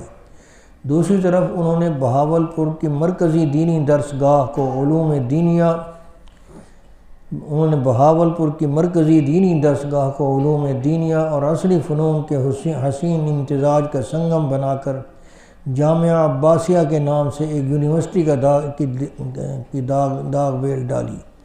ریاست بھر کے سرکاری دینی مدارس کو اسی سے ملحق کر دیا گیا۔ بحر العلوم حضرت مولانا غلام محمد گھوٹوی رحمۃ اللہ علیہ، جو نہ صرف پنجاب میں بلکہ پورے بر صغیر میں یگانہ روزگار عالم تھے، پہلے شیخ الجامعہ تعینات ہوئے۔ تقسیم ملک کے بعد نئے فرما رواؤں کو جہاں ریاست کی دوسری اسلامی روایات درد سر نظر آتی تھیں، وہ یہ تعلیمی درسگاہ بھی ان کے لیے آنکھ کا تنکا بنی رہی۔ انا للہ و انا الیہ، تاکہ 1963 میں اس کے وجود کو ختم کر کے ان لوگوں نے سکھ کا سانس لیا، اور پھر وہ کند چھری جس سے جامعہ عباسیہ کا گلا کاٹ دیا گیا تھا، اسے ملحقہ مدارس کی گردن پر بھی پھیر دیا گیا۔ انا للہ و انا الیہ۔ ایک عالم دین نے یہ کہا تھا، اسی درد بھری فریاد کو الفاظ کا جامع پہنایا تھا کہ شاید ہم نے پاکستان اس لیے بنایا تھا کہ ہندو اسلام کا جھٹکا نہ کریں، ہم خود اس کو ذبح کر دیں۔ اسلام کو اسلام کے نام پر ذبح کیا گیا ہے۔ انا للہ و انا الیہ راجعون۔ قیامت آنی ہے، اللہ کے سامنے سب حساب کتاب ہوگا۔ اللہ ہمارے اس جرم کو معاف کرے، اور اللہ تبارک و تعالیٰ اس ملک کو دوبارہ اسلام سے شاداب اور سرسبز کر رکھے۔ کتاب ھذا کے فاضل مصنف ہمارے استاد محترم بھی اسی مرحوم جامعہ عباسیہ کے ایک نامور خریج تھے۔ انہوں نے حضرت مولانا غلام محمد گھوٹوی کی خدمت میں رہ کر ان سے بھرپور استفادہ کیا۔ 1946 میں حضرت والا جامعہ سے فارغ ہو گئے تو بہاولپور کے فقید المثال عالم حضرت مولانا عبید اللہ نے ان کی مسند سنبھالی۔ آپ علم حدیث میں حضرت اقدس مولانا خلیل احمد سہارنپوری اور مفتی اعظم ہند حضرت مولانا کفایت اللہ دہلوی کے شاگرد تھے۔ فنون عقلیہ میں حضرت مولانا معین الدین اجمیری کے تلمیذ رشید تھے۔ ان کے علاوہ بھی فقیہ العصر حضرت مولانا محمد صادق صاحب اور دوسری چیدہ برگزیدہ علماء جامعہ میں موجود تھے، جن کے فاضل مصنف منظور نظر شاگرد تھے۔ استاد محترم کا رہائشی تعلق ضلع رحیم یار خاں کے دیہاتی علاقے سے ہے۔ ریاست پر عباسیوں کا اقتدار آیا تو سب سے پہلے انہوں نے الہ آباد کا شہر بسایا تھا، جو تقسیم سے پہلے تحصیل کا صدر مقام تھا۔ اب اس کی بجائے لیاقت پور تحصیل ہیڈ کوارٹر ہے۔ استاد محترم اسی تحصیل کے قصبہ پکا لاڑہ سے تعلق رکھتے تھے۔ ان کا نسبی علاقہ یہاں کے ایک معروف علمی دینی گھرانے سے ہے۔ ان کے جد امجد سید العارفین حضرت حافظ محمد صدیق صاحب بھرچونڈوی رحمہ اللہ سے بیعت تھے۔ یہ سلسلہ قادریہ کے مشہور بزرگ ہیں، اور حضرت مولانا احمد علی صاحب لاہوری رحمۃ اللہ علیہ کے شیخ حضرت دین پوری حضرت غلام محمد دین پوری رحمۃ اللہ علیہ اور حضرت تاج محمود امروٹی رحمۃ اللہ علیہ کے یہ شیخ تھے۔ حضرت حافظ محمد صدیق صاحب بھرچونڈی بھی رحمۃ اللہ علیہ۔ ان کے والد حضرت اقدس خلیفہ غلام محمد صاحب دین پوری قدس سرہ سے بیعت تھے، اور ان کے چچا مرحوم حضرت حکیم الامت تھانوی قدس سرہ کے متوسلین میں سے تھے۔ استاد محترم کی پیدائش 1348 ہجری مطابق 1929 عیسوی میں ہوئی۔ اس لیے ان کا تاریخی نام مظفر حسین تجویز ہوا۔ ویسے احب الاسماء الی اللہ یعنی عبداللہ ان کے حصے میں آیا۔ ان کی تعلیم کا آغاز گھر پر قرآن مجید اور دینی کتب سے ہوا، پھر فارسی کی تکمیل کی۔ سن 39 عیسوی میں پرائمری سکول پکا لاڑہ سے درجہ پنجم کا امتحان پاس کیا۔ بعد ازاں مڈل سکول الہ آباد میں داخلہ لیا۔ وہاں سے نکلنے کے بعد عربی تعلیم کا آغاز ہوا۔ صرف کی بسم اللہ سراج السالکین حضرت اقدس میاں عبد الباری دین پوری رحمہ اللہ سے کی۔ استاد محترم اپنی علمی استعداد کو حضرت والا کی دعاؤں کا ثمرہ اور نتیجہ قرار دیتے ہیں۔ بعد ازاں جامعہ عباسیہ بہاولپور میں داخلہ لے کر وہاں تعلیم حاصل کرتے رہے۔ 1948 میں درجہ علامہ کا فائنل امتحان امتیازی حیثیت سے پاس کر کے ڈگری لی۔ اسی سال پنجاب یونیورسٹی سے مولوی فاضل کا امتحان بھی پاس کیا۔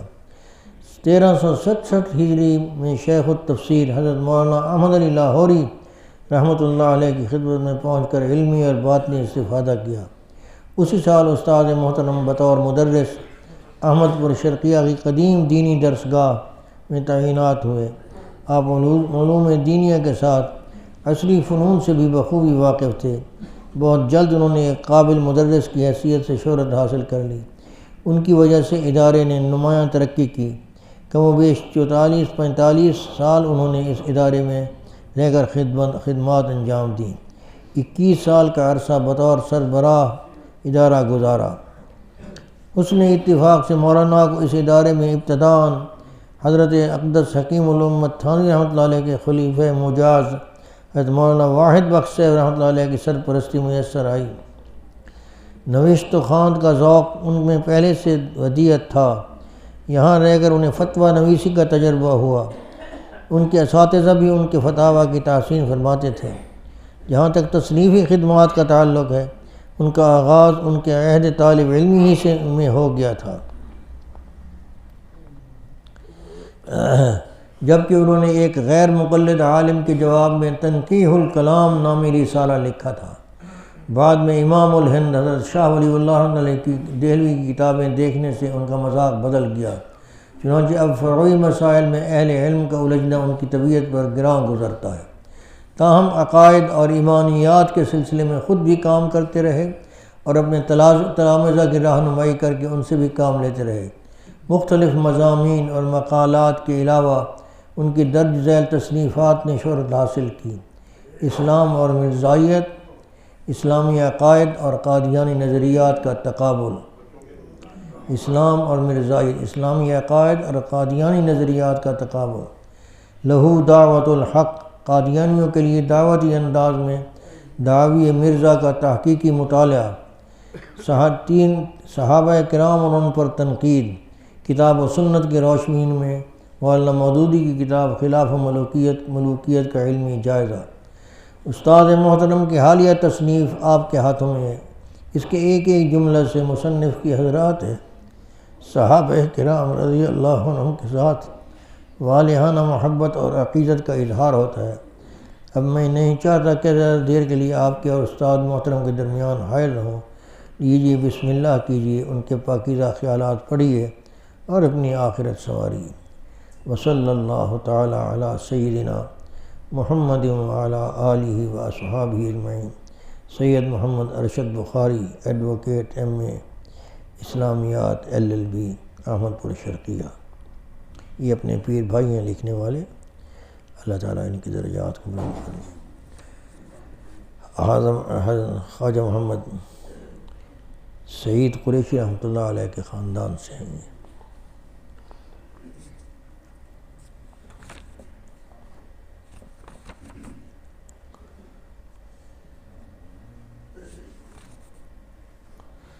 اب ایک کاروان جنت تھوڑی سی پڑھ لیں۔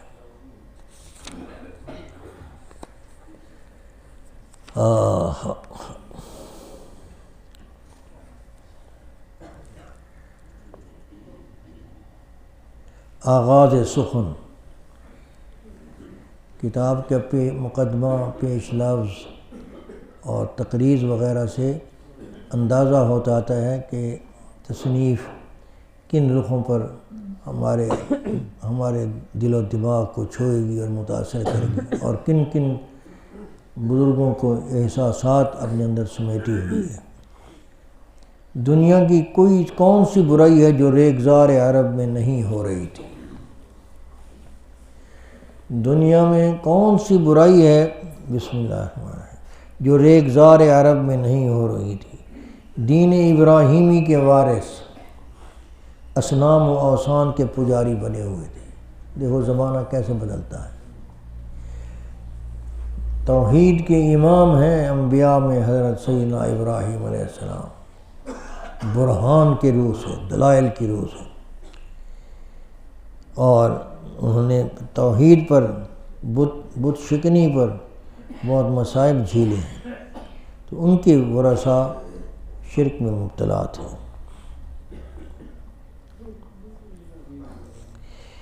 زمانہ حضرت نے ایک حاشیہ اس میں لکھا ہے، زمانہ جاہلیت کا ایک دلچسپ واقعہ، زمانہ جاہلیت کا ایک دلچسپ واقعہ امام دارمی نے اپنی مسند کے شروع میں لکھا ہے کہ ایک شخص کو اس کے گھر والوں نے ایک پیالہ دے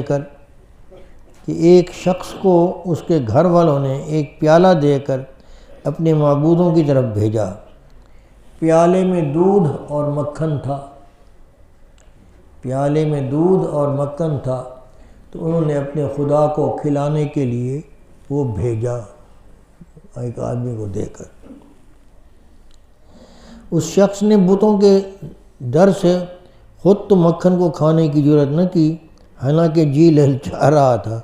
اس نے مکھن اور دودھ ایک بت کے بھینٹ چڑھا دیے۔ اتنے میں ایک کتا آیا، اس نے مکھن کھا لیا، دودھ پی لیا اور بت کے اوپر پیشاب کر کے چلا گیا۔ یہ ان کی آنکھوں کے سامنے ہوا۔ اب سوچئے کہ جب انسان کا تصور گمراہی میں چلا جائے تو وہ کتنا گر جاتا ہے۔ ثم رددناہ اسفل سافلین لقد خلقنا الانسان فی احسن تقویم ثم رددناہ اسفل سافلین۔ گر جاتے ہیں مگر بچ کون جاتا ہے؟ یا الا الذین آمنوا وعملوا الصالحات۔ یہ آمنو کا لفظ آتا ہے، کبھی اس پر غور کیا ہے کہ جنہوں نے مانا، کس کو مانا؟ نہیں، اللہ سے پہلے کسی اور کو مانا اور پھر ان کے کہنے پر اللہ کو مانا۔ ایسے ہے کہ نہیں؟ ایمان کس پر لاتے ہو؟ پیغمبر پر پہلے لاتے ہو کہ یہ اللہ کا پیغمبر ہے، اور وہ ہمیں تعلیم دیتا ہے کہ اللہ کی ذات یہ ہے، اس کی صفات یہ ہیں، اور پھر ہمارا تعلق اس سے یہ ہے، اس کے احکام یہ ہیں۔ یہ ہے تعلیم، یہ ہے تربیت۔ اگر یہ نہ ہو تو انجام یہ بھی ہو سکتا ہے جو ابھی آپ دیکھ پڑھ رہے ہیں کہ کتا آیا، مکھن اور دودھ پی لیا، مکھن چاٹ لیا، جاتے جاتے احسان کر گیا۔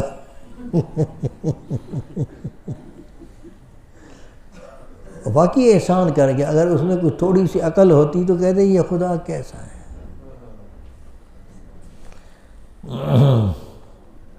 اس شخص نے بتوں کے ڈر سے خود تو مکھن کو کھانے کی جرات نہ کی، اس نے مکھن اور دودھ ایک بت کے بھینٹ چڑھا دیے۔ اتنے میں ایک کتا آیا، اس نے مکھن کھا لیا، دودھ پی لیا اور بت کے اوپر پیشاب کر کے چلا گیا۔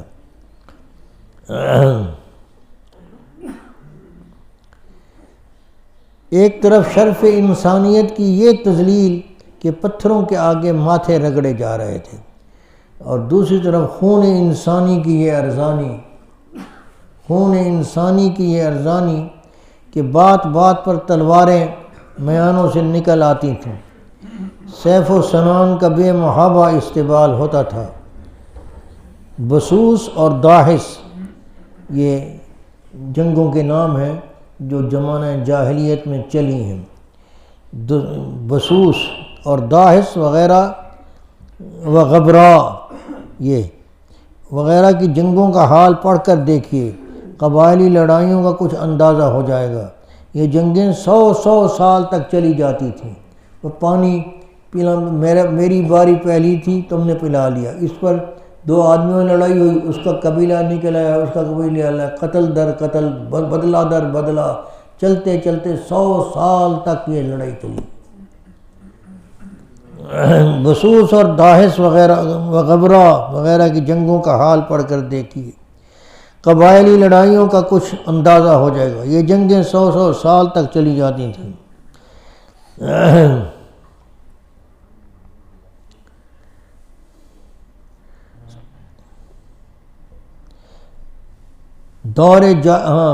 فطری طور پر خرد سال بچیاں، خرد سال بچیاں والدین کی محبت کے لیے بے پناہ مقناطیسی جاذبیت رکھتی ہیں، مگر وہاں یہ عالم تھا کہ بیٹیوں کو زندہ گڑھوں میں گاڑ دیا جاتا تھا۔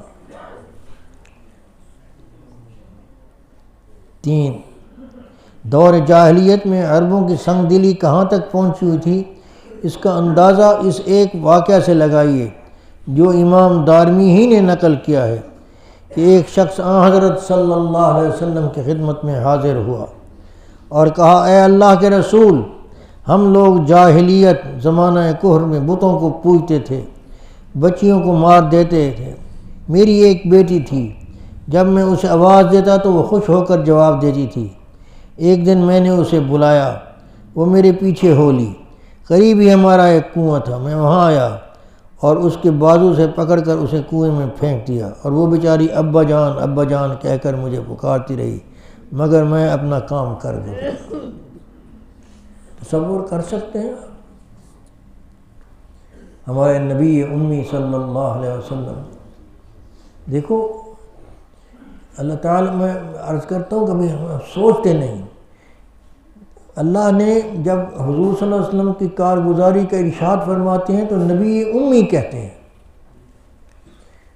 بظاہر یہ کسی میرے اور آپ کے نام کے ساتھ یہ لاحقہ لگ جائے تو یہ عیب ہے کہ ان پڑھ، نبی کے ساتھ لگے تو یہ صفت ہے سب سے بڑی، اس کی نبوت کی دلیل ہے کہ کچھ نہ پڑھا ہوا سب کو پڑھا کر گیا۔ کہاں سے آیا ہے؟ بات سمجھیں اس کی، وہ امی، یہ ظفر علی خان نے سمجھا ہے، وہ امی کر دیے حل جس کی ابجد ناشناسی نے۔ حضور کو یہ نہیں پتا کہ میرا نام کہاں لکھا ہوا ہے۔ حضرت علی نے لکھوا، وہ جب حدیبیہ کا صلح نامہ لکھا جانے لگا تو انہوں نے کہا، حضرت علی نے لکھا یہ معاہدہ ہے مابین قریش کے اور محمد الرسول اللہ صلی اللہ علیہ وسلم کے، تو انہوں نے کہا ہم رسول بانے تو جھگڑے ختم ہیں، ہم تو محمد سے لڑ رہے ہیں، رسول سے، ہم تو اس کی رسالت کے منہ کہہ رہے ہیں۔ تو آپ نے رسول اللہ لکھ دیا۔ جب معاہدہ رسول اللہ کے ساتھ ہم نے کر لیا تو بات تو ختم ہو گئی۔ حضور نے فرمایا کہ اچھا کاٹ دو میرا نام۔ حضرت علی نے فرمایا جی میں تو نہیں کاٹ سکتا،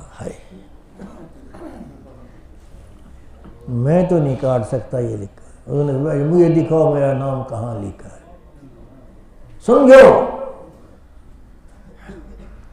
نبوت کی تعلیم میں یہ تاثیر ہے کہ ان پڑھوں کو وقت کا صدیق اور وقت کا فاروق بنا دیتی ہے۔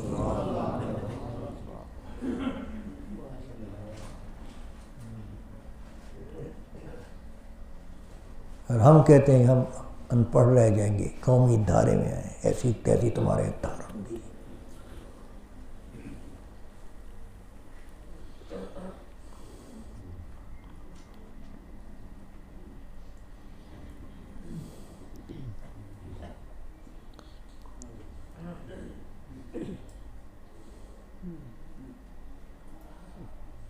یہ سننا تھا کہ رحمت دو عالم صلی اللہ علیہ وسلم کا دل بھر آیا، آنسوں ٹپ ٹپ گرنے لگے، ریش مبارک تر ہو گئی۔ ایک صحابی نے کہا، ارے تو نے رسول اللہ صلی اللہ علیہ وسلم کو دکھ پہنچایا ہے۔ حضور صلی اللہ علیہ وسلم نے ارشاد فرمایا دوبارہ سناؤ۔ اس نے دوبارہ اپنی کہانی بیان کی۔ آپ کی آنکھیں آنسو غمی برساتی رہیں، طبیعت میں کچھ سکون ہوا تو آپ صلی اللہ علیہ وسلم نے ارشاد فرمایا تم اب نئے سرے سے اپنا عمل درست کر لو۔ اسلام قبول کر لینے سے اللہ تعالیٰ زمانہ کفر کے گناہ معاف فرما دیتے ہیں۔ یہ ہے توبہ کی تاثیر۔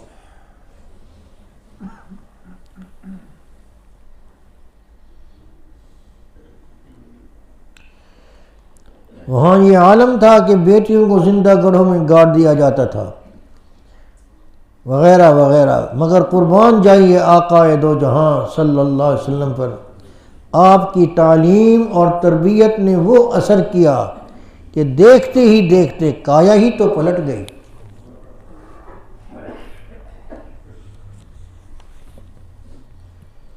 بتوں کے پجاری اب توحید کے علم بردار بن گئے۔ نہب اور قتال، نہب لوٹ مار، نہب و قتال کے دل دادا اب دوسروں کی جان و مال کے پاسبان بن گئے۔ ظلم و ستم کے خوگر امن و آشتی کے پیام بر بن گئے۔ شراب کے رسیا لذت آشنائے صوم و صلات ہو گئے۔ سبحان اللہ۔ درفشانی نے تیری قطروں کو دریا کر دیا، دل کو روشن کر دیا، آنکھوں کو بینا کر دیا۔ درفشانی نے تیری قطروں کو دریا کر دیا، دل کو روشن کر دیا، آنکھوں کو بینا کر دیا۔ خود نہ تھے جو راہ پر اوروں کے راہبر بن گئے، کیا نظر تھی جس نے مردوں کو مسیحا کر دیا۔ اور یہی اخلاقی انقلاب تھا، اور یہ اسی پیغمبر کی پیش گوئی ہے، یہ یاد رکھنا، دل کی لوح پر لکھنے۔ اسی پیغمبر صلی اللہ علیہ وسلم جنہیں یہ پیغمبر انقلاب ہے، اور آپ کے انقلاب کی سرعت اور حجم بڑائی کو اس زمانے کے فاسق ترین معاشرے کے علمبردار بھی جانتے ہیں، اور مجبور ہو کر اس کے کارستانی کو لے کر کہ منکر انقلاب، جتنے بھی انقلاب لانے والے لوگ ہیں ان کی فہرست میں پہلے نمبر پر آپ کو رکھا ہے۔ انہوں نے کہا یہی اخلاقی انقلاب تھا۔ ہاں، یہ حضور صلی اللہ علیہ وسلم نے فرمایا، پیش گوئی فرمائی کہ میری امت کا پہلا حصہ یعنی صحابہ کرام، پہلا طبقہ کون ہے؟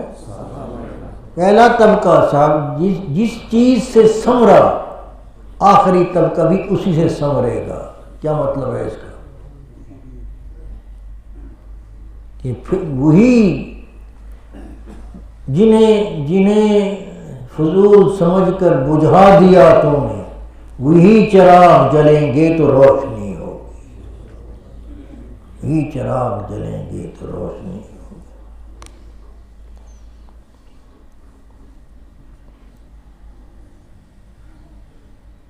یہی اخلاقی انقلاب تھا جس نے صحرا نشیروں کو کشور کشائی اور جہانوانی کا اعزاز بخشا۔ انہوں نے کون سے یہ عمرانی فلسفے پڑھے تھے؟ کہاں سے کتابیں دیکھی تھیں کسی کی؟ حضور صلی اللہ علیہ وسلم کا علم براہ راست عرش سے اترا اور حضور کے قلب انور میں ڈال دیا گیا جبرائیل امین کے واسطے سے۔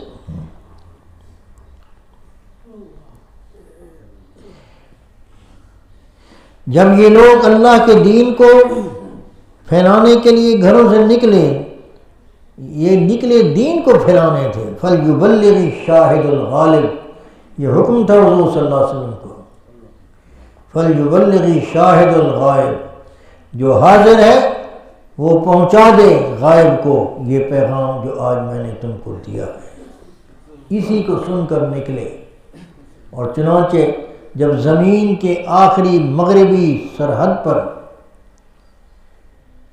مغربی اور جنوبی سرحد پر سیدنا عقبہ ابن نافع پہنچے ہیں، زمین ختم تھی، آگے ابھی امریکہ وغیرہ دریافت نہیں ہوا تھا، تو آپ نے دریا سمندر کے اندر تھوڑا سا لہروں کے اندر گھوڑے کو ڈالا اور آسمان کی طرف نگاہ کر کے کہا اے اللہ ہم نے تیرا پیغام جو تیرے نبی کے واسطے سے ہم کو پہنچا ہے یہاں تک زمین کے آخری ہونے تک پہنچا دیا، اگر آگے بھی زمین ہوتی تو ہم چلے جاتے، تو قبول فرما۔ اور یہ کہہ کر واپس لوٹ آئے اور راستے میں صحرا میں راستہ بھول گئے اور وہیں شہید ہو گئے۔ ہاں تو مقصد عرض کرنے کا یہ ہے کہ یہ حکمرانی کے لیے نکلے نہیں تھے، نکلے اس کام کے لیے تھے کہ اللہ کا دین اللہ کی سرزمین سے آباد ہو، اور یہ اصل منشاء الہی تھا جس کے لیے آدم علیہ السلام کو کہ ابھی ڈھانچے روح نہیں پھونکی گئی تھی، تو اللہ نے فرشتوں سے کہا تھا وَإِذْ قَالَ رَبُّكَ لِلْمَلَائِكَةِ إِنِّي جَاعِلٌ فِي الْأَرْضِ خلیفہ، یہ زمین پر خلیفہ یعنی میری حکمرانی زمین پر قائم کریں گے۔ یہ وہ صحابہ تھے، صحابہ تھے جو اصل دین لے کے گئے۔ اللہ ہمیں سیدھی سمجھ دے اور اس کام کے پیچھے پڑ جائے، ہمیں چھوٹی چھوٹی باتوں پر لڑائی جھگڑے، ہم گم کردہ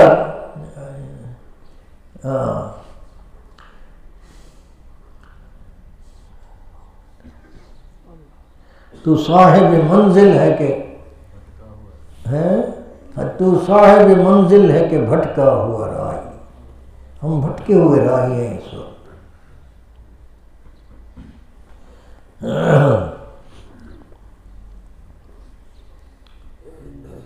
یہی اخلاقی انقلاب تھا جس نے صحرا نشینوں کو کشور کشائی اور جہاں بانی کا اعزاز بخشا۔ جب یہ لوگ اللہ کے دین کو پھیلانے کے لیے گھروں سے نکلے تو ان کے آگے دریا خشک ہو گئے۔ ہاں، اور حضرت عمر نے فرمایا تھا جب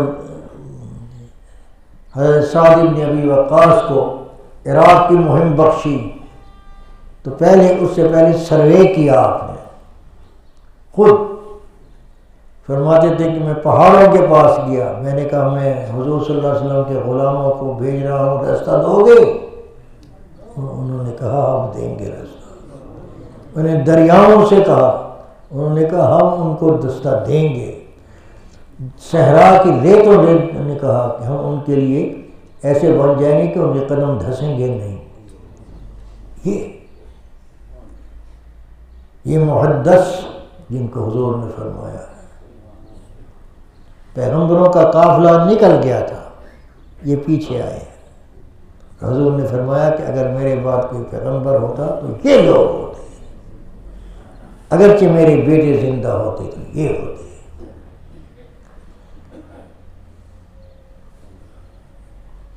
ختم نبوت نے اس امت کو کہاں پر پہنچا دیا ہے؟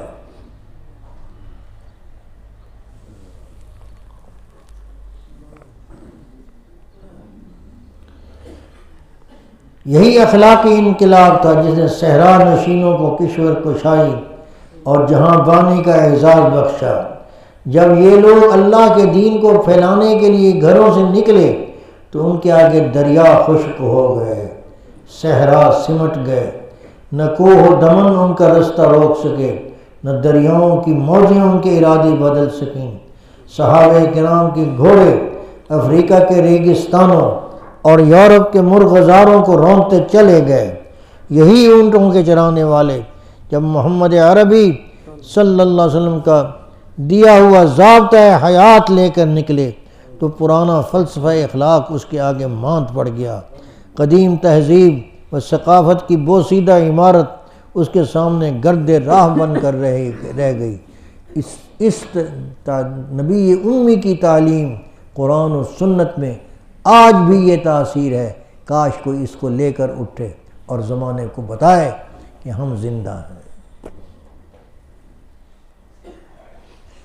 ہمارے مشن کو سمجھے ہو؟ یہ جذبات اگر ہمارے بیدار ہوتے ہیں اور ہم یہ جذبہ اپنی اولاد کے اندر منتقل کر پاتے ہیں اور اس سے ماحول کو آشنا کر دیتے ہیں تو اللہ کے ہاں مقبول ہے انشاءاللہ، اور حضور صلی اللہ علیہ وسلم کے دین پر چلنے والے ہم ہیں۔ ٹھیک ہے، بات سمجھ میں آ رہی ہے؟ ہاں۔ صحرا سمٹ گئے، نہ کوہ دمن ان کا راستہ روک سکے، نہ دریاؤں کی موجیں ان کے ارادے بدل سکیں۔ صحابہ کرام کے گھوڑے افریقہ کے ریگستانوں اور یورپ کے مرغزاروں کو رونتے چلے گئے۔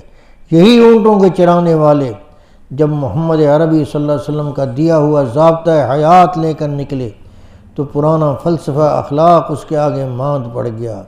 قدیم تہذیب اور ثقافت کی بوسیدہ عمارت اس کے سامنے گرد راہ بن کر رہ گئی۔ قوموں کی تاریخ میں 25 سال کا عرصہ کوئی لمبا عرصہ نہیں شمار ہوتا، 25 سال کچھ بھی نہیں۔ قوموں کی زندگی میں کی تاریخ میں یہ دوسری کسی نسل افغانستان کی کھپ رہی ہے جہاد میں، ٹھیک ہے، بہت بڑی قربانی ہے، مگر حضور نے تو بہت 20-25 برس کا کایا پلٹ دی تھی۔ قوموں کی تاریخ میں 20-25 سال کا عرصہ کوئی لمبا عرصہ شمار نہیں ہوتا، مگر محمد عربی صلی اللہ علیہ وسلم کے غلام ریگستانوں سے نکلے تو مشرق و مغرب پر چھا گئے۔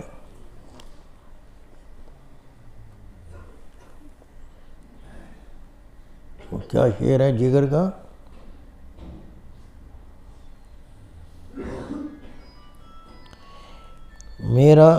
میرا کمال عشق میں،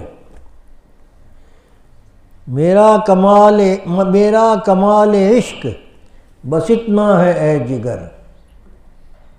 میرا کمال عشق بس اتنا ہے اے جگر، وہ مجھ پہ چھا گئے میں زمانے پہ چھا گیا، وہ مجھ پہ چھا گئے میں زمانے پہ۔ حضور صلی اللہ علیہ وسلم کی چھاپ آپ کے دل و دماغ کو معصور کر لے، پھر دیکھیے کہ آپ کیا کندن بنتے ہیں۔ یہ حقیقت ہے، یہ حقیقت ہے۔ میرا کمال عشق بس اتنا ہے اے جگر، وہ مجھ پہ چھا گئے میں زمانے پہ چھا گیا۔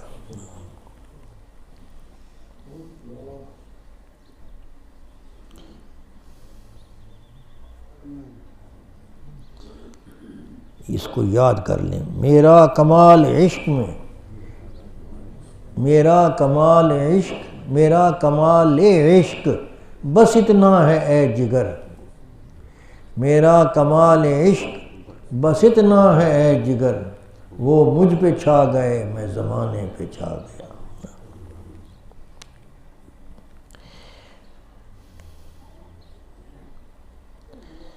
سیدنا فاروق اعظم سن 23 ہجری میں اس دنیا سے رخصت ہوئے تو 26 لاکھ مربع میل کا رقبہ اسلامی عملداری میں شامل ہو چکا تھا۔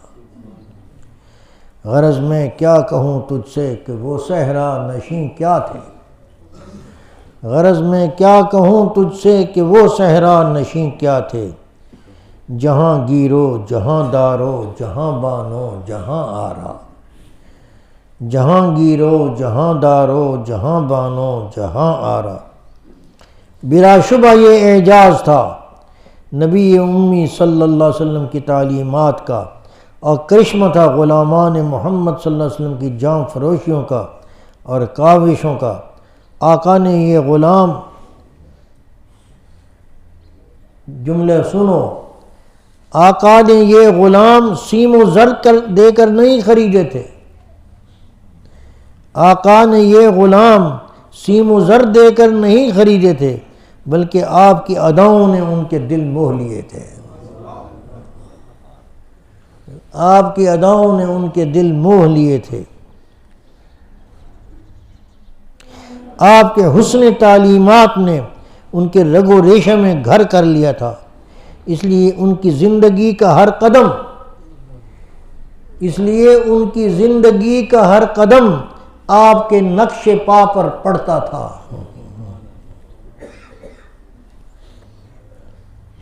آپ کے نقش پا پر پڑتا تھا، اور ہر عمل آپ کے اشارہ چشم و ابرو کا منتظر رہتا تھا۔ ان کی بالنہار فرسان و باللیل رہبان، دن میں میدان وغا کے شہ سوار اور رات کی تاریکی میں عابد شب زندہ دار تھے۔ ذات کی تاریکی میں عابد شب زندہ کی داستانیں سن کر شاہان روم و ایران لرز جاتے تھے۔ دیکھو یہ جملہ لکھا ہے، اس کی تفصیل لکھتے ہیں کہ ایک جنگ میں رومیوں کو شکست ہوئی، بہت زیادہ فوج تھی، اسلحہ تھا، زرہیں تھیں، سب کچھ تھا، لیکن شکست ہوئی تو رومی سردار قیصر روم نے اس لشکر کے سردار سے گفتگو کی، جس کو نقل کیا ہے انہوں نے۔ ایک جنگ میں رومیوں کو شکست ہوئی، واپس گئے تو ایک سردار سے قیصر روم کی، جس کو انگریزی میں سیزر کہتے ہیں، قیصر روم کی یہ گفتگو ہوئی۔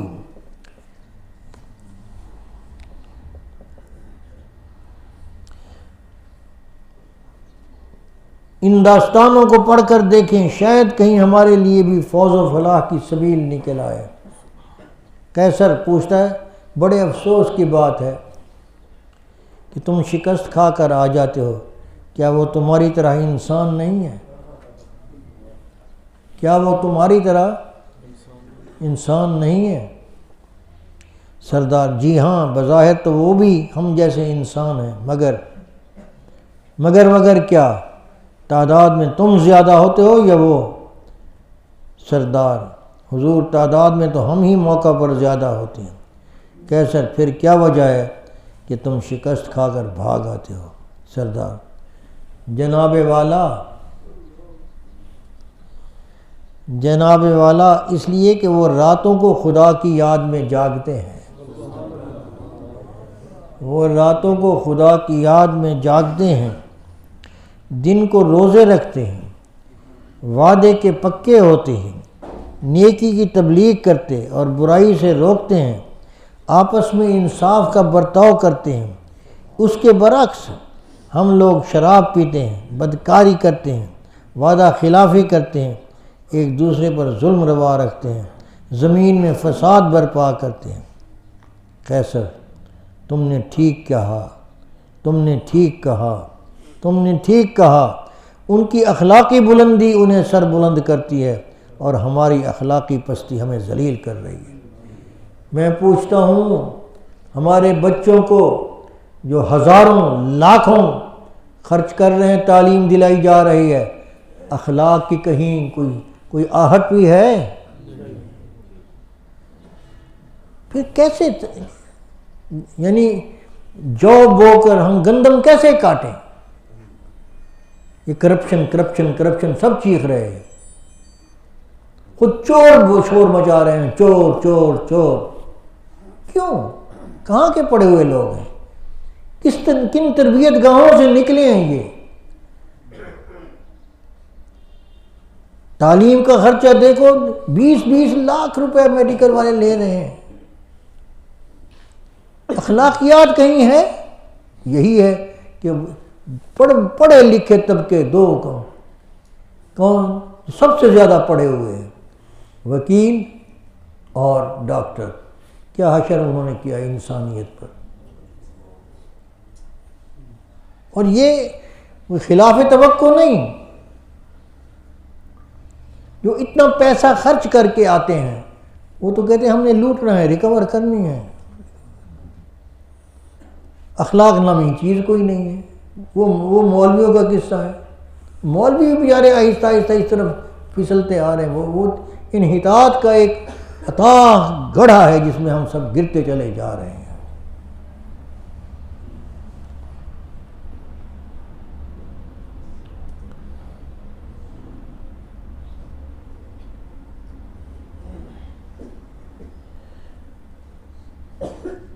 قیصر، تم نے ٹھیک کہا، ان کی اخلاقی بلندی انہیں سر بلند کرتی ہے اور ہماری اخلاقی پستی ہمیں ذلیل کر رہی ہے۔ ایسی ہی گفتگو ایرانی جرنیل رستم سے اس کے جاسوس کی ہوئی۔ حیات الصحابہ جلد 3 بحوالہ البدایہ۔ بس بھائی، ابھی کچھ رہ گیا ہے۔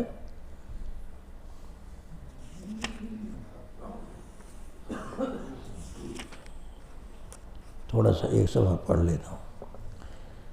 اب دیکھو کہ شریعت میں مقام صحابہ اللہ کے رسول اور اللہ نے کیا متعین فرمایا ہے، اور ہم اس کو اسی نظر سے ان کو دیکھتے ہیں یا نہیں۔ یہ عنوان ہے مقام صحابہ رضی اللہ عنہ۔ یہ دنیا دار العمل ہے، ہست اور نیست کی اس رزم گاہ میں قدم قدم پر انسان کو آزمائش اور امتحان سے گزرنا پڑتا ہے۔ خلق الموت والحیات لیبلوکم ایکم احسن عملا۔ اس نے موت اور زندگی کو پیدا کیا تاکہ وہ تمہیں آزمائے کہ تم میں سے عمل کے لحاظ سے کون بہتر ہے۔ امتحان کوئی سا ہو، اس میں کامیابی کا امتحان بھی ہوتا ہے، امکان بھی ہوتا ہے، اور ناکامی کا بھی۔ مثل مشہور ہے، عند الامتحان یکرم الرجل او یہان، کہ امتحان ہی کے وقت میں کسی اللہ کے خوش نصیب انسان کو کی عزت بڑھتی ہے اور کسی کی ذلت بڑھتی ہے۔ جو پاس ہو رہے ہوتے ہیں اپنا نامہ اعمال دکھا رہے ہوتے ہیں، میرا ریکارڈ یہ ہے، یہ نمبر ہے، یہ مجھے کریڈٹ ملا ہے، یہ ہو گیا، میں اس گریڈ میں ہوں، اور وہ بیچارے چھوئے پھرتے ہیں، جعلی نمبر لگاتے ہیں، کچھ کرتے ہیں، چھپاتے ہیں۔ قرآن نے یہ نقشہ کیا ہے، ہاں اقرؤوا کتابیہ وجوہ یومئذ ناظرۃ الی ربہا ناظرہ ووجوہ یومئذ باسرۃ تظن ان یفعل بہا فاقرہ۔ اللہ،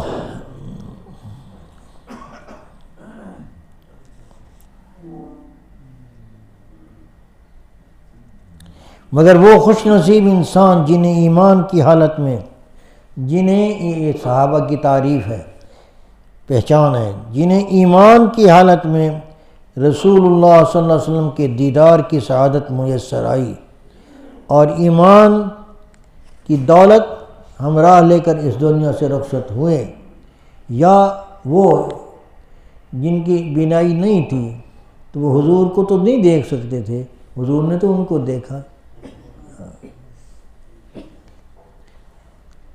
یعنی حضور نے ان کو ایمان کی حالت میں دیکھا اور وہ اسی حالت میں اس دنیا سے چلے گئے۔ جنہیں صحابہ یا اصحاب کے لقب سے یاد کیا جاتا ہے، ان حضرات نے جس انقیاد تابعداری، فرما برداری، اپنے آپ کو ان کی قید میں لے آنا، اپنے مالک کی قید میں لے آنا، اس کو انقیاد کہتے ہیں۔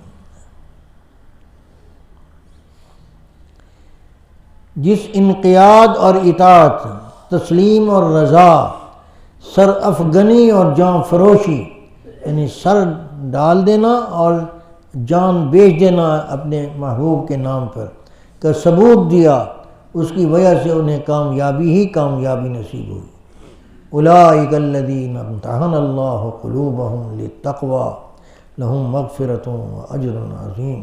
وہ اللہ تبارک و تعالیٰ نے قرآن حکیم میں اپنے نبی کے صحابہ کو کہا کہ امتحان کے نتیجے میں پاس ہونے کی سرٹیفکیٹ دیا ہے، اور دلوں کی پاک بازی کا یہ، ان کے دلوں میں تقویٰ دیکھا ہے۔ جس کے دل میں تقویٰ ہو منافق ہو سکتا ہے؟ ہائے ہائے ہائے، معلوم ہوتا ہے کہ انہوں نے قرآن پڑھا ہی نہیں۔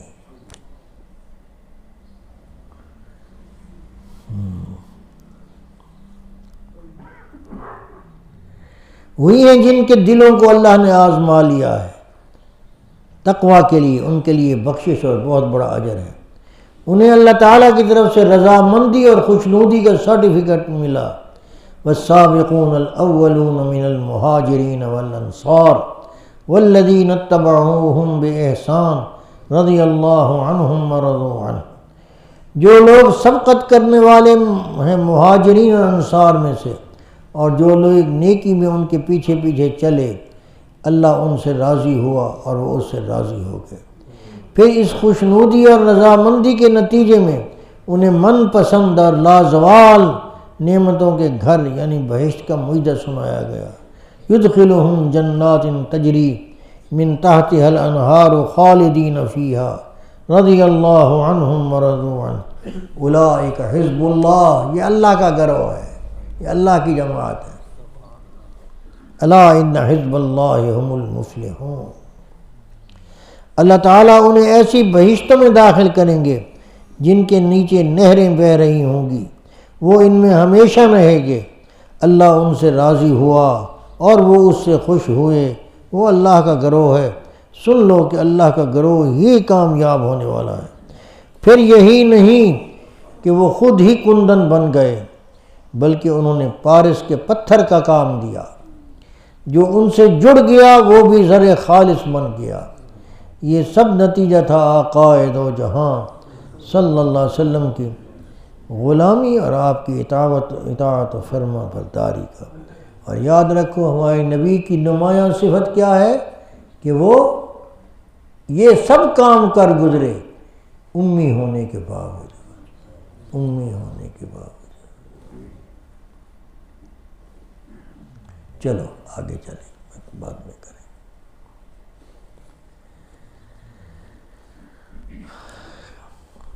چلیں، کوئی بیعت ہونے والا تو نہیں ہے؟ اچھا چلو۔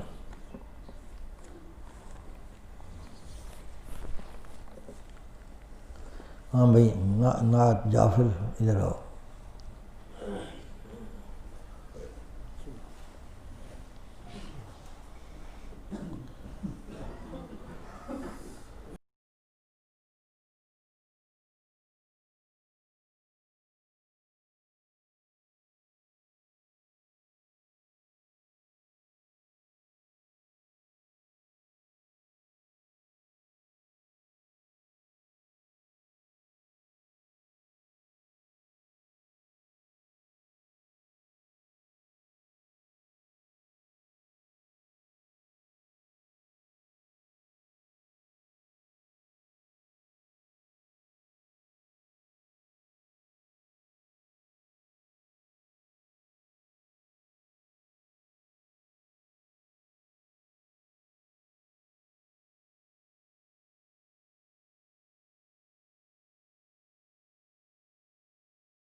اللہ اللہ اللہ. چند منٹ کے لیے اسی خیال اسی تصور میں بیٹھ جائیں.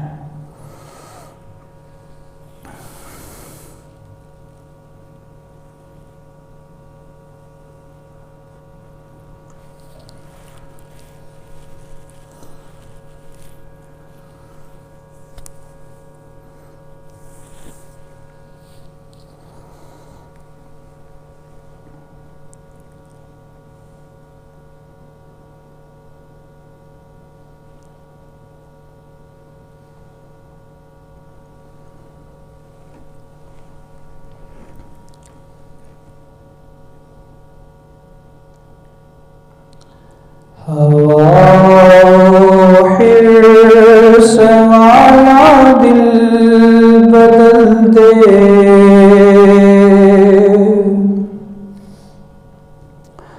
حرص والا دل بدل دے، میرا غفلت میں ڈوبا دل بدل دے، بدل دے دل کی دنیا دل بدل دے، بدل دے دل کی دنیا دل بدل دے،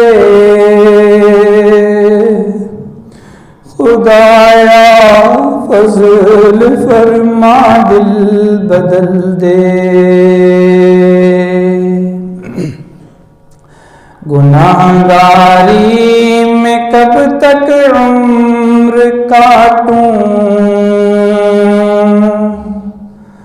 گناہگاری میں کب تک عمر کاٹوں، بدل دے میرا رستہ دل بدل دے، سنوں میں نام تیرا دھڑکنوں میں، سنوں میں نام تیرا دھڑکنوں میں،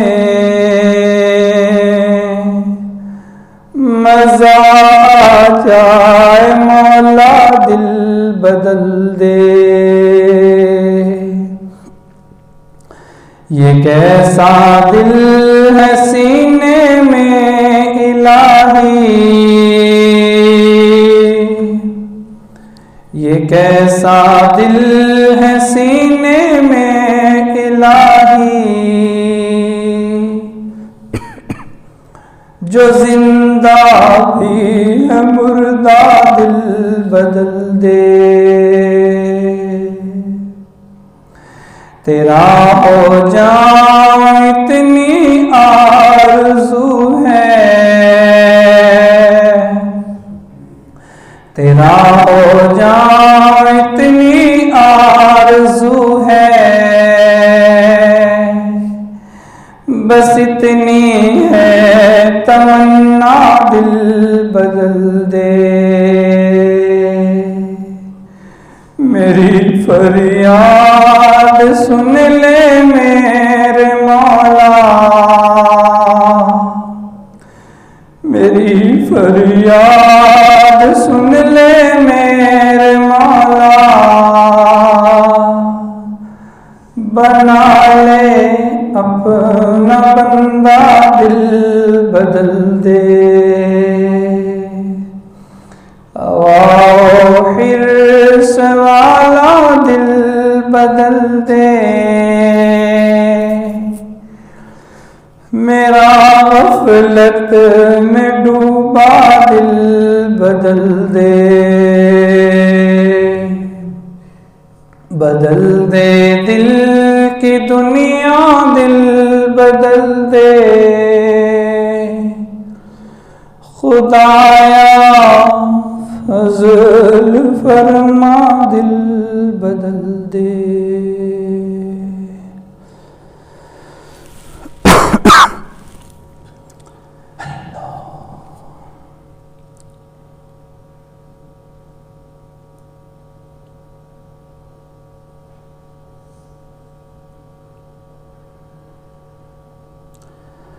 الحمد لله رب العالمين والصلاة والسلام على أشرف الأنبياء والمرسلين یا اللہ ہم عاجز گناہگار بندوں نے جو کچھ آپ کے دربار عالیہ میں پڑھا، کہا، سنا، ذکر اذکار مراقبہ ہوا اور جو کچھ سفر ہوا، یا اللہ ان سب کو اپنی پاک بلند بارگاہ میں قبول فرما لے اور ان مقبول تحفوں کا ثواب حضور نبی کریم محمد مصطفیٰ احمد مجتبی صلی اللہ علیہ وآلہ وسلم، سابقہ انبیاء مرسلین، آپ کے بعد آپ کے ازواج، اصحاب، اہل بیت رضوان اللہ علیہم اجمعین، تمام بزرگوں کی ارواح کو ہدیہ فرمائے اور علماء، صلحاء، نبی علیہ الصلوۃ والسلام کی امت کے تمام محدثین، مفسرین، محققین اور صلحاء اولیاء اللہ سب کی ارواح کو اس کا ثواب ہدیہ فرمائے۔ بالخصوص ہمارے سلسلہ نقشبندیہ کے سلخیل جناب سیدنا ابوبکر صدیق رضی اللہ تعالی عنہ، سیدنا علی کرم اللہ وجہہ سے لے کر ہمارے آقا و مولا سید محمد علاء الدین شاہ صاحب جیلانی رحمۃ اللہ علیہ اور حضرت مولانا قاری ابوبکر فیصل نقشبندی نور اللہ مرقدہ، تمام بزرگوں کی ارواح کو اس کا ثواب ہدیہ فرما دیجیے اور ہمارے بھائی مولانا حفیظ اللہ طاہر صاحب کے والد محترم حضرت حافظ عطاء اللہ صاحب رحمۃ اللہ علیہ کی روح کو اس کا ثواب بالخصوص ہدیہ فرما دیجیے، ان کے مقامات کو بلند فرمائیے، کروٹ کروٹ جنت و فردوس میں جگہ عطا فرمائیے۔ یا اللہ جو دین کی خدمت آپ نے ان سے لی ہے، مولا اس کی برکات اور اس کے اثرات یا اللہ ان کی نسلوں میں جاری ساری فرمائیے۔ مولا ان کے بچوں کو صحیح جانشین بنائیے اور دین پر استقامت عطا فرمائیے اور دن دگنی رات چگنی ترقی عطا فرمائیے۔ یا اللہ ہم سب کے حال پر رحم فرمائیے۔ اس مجلس میں جتنے حضرات موجود ہیں ان کے رشتہ دار ددیالی ننیالی، دور کے قریب کے، بالواسطہ بلا واسطہ اس دنیا سے رخصت ہو گئے ہیں، سب کی ارواح کو اس کا ثواب ہدیہ فرمائیے۔ یا اللہ ہم سب کے حال پر رحم فرمائیے، ہمیں تمام سیور سے سیر قدمی، سیر نظری، سیر انفسی، سیر افاقی سے وافر حصہ عطا فرمائیے اور اپنی ذات کی صحیح معرفت عطا فرمائیے، صحیح علم عطا فرمائیے، صحیح یقین عطا فرمائیے، صحیح عمل عطا فرمائیے اور صحیح اخلاص عطا فرمائیے۔ مولا جو کچھ ہم نے مانگا ہے عطا فرمائیے۔ یا اللہ اس مجلس میں جتنے بھائی بیٹھے ہیں اپنے دلوں میں جو جائز حاجات مرادیں ضرورتیں لیے بیٹھے ہیں، آپ تو سب کی حاجات کو جانتے ہیں، سب کی ضروریات سے واقف ہیں۔ مولا سب کی حاجات پوری فرما دیجیے، سب کے مسائل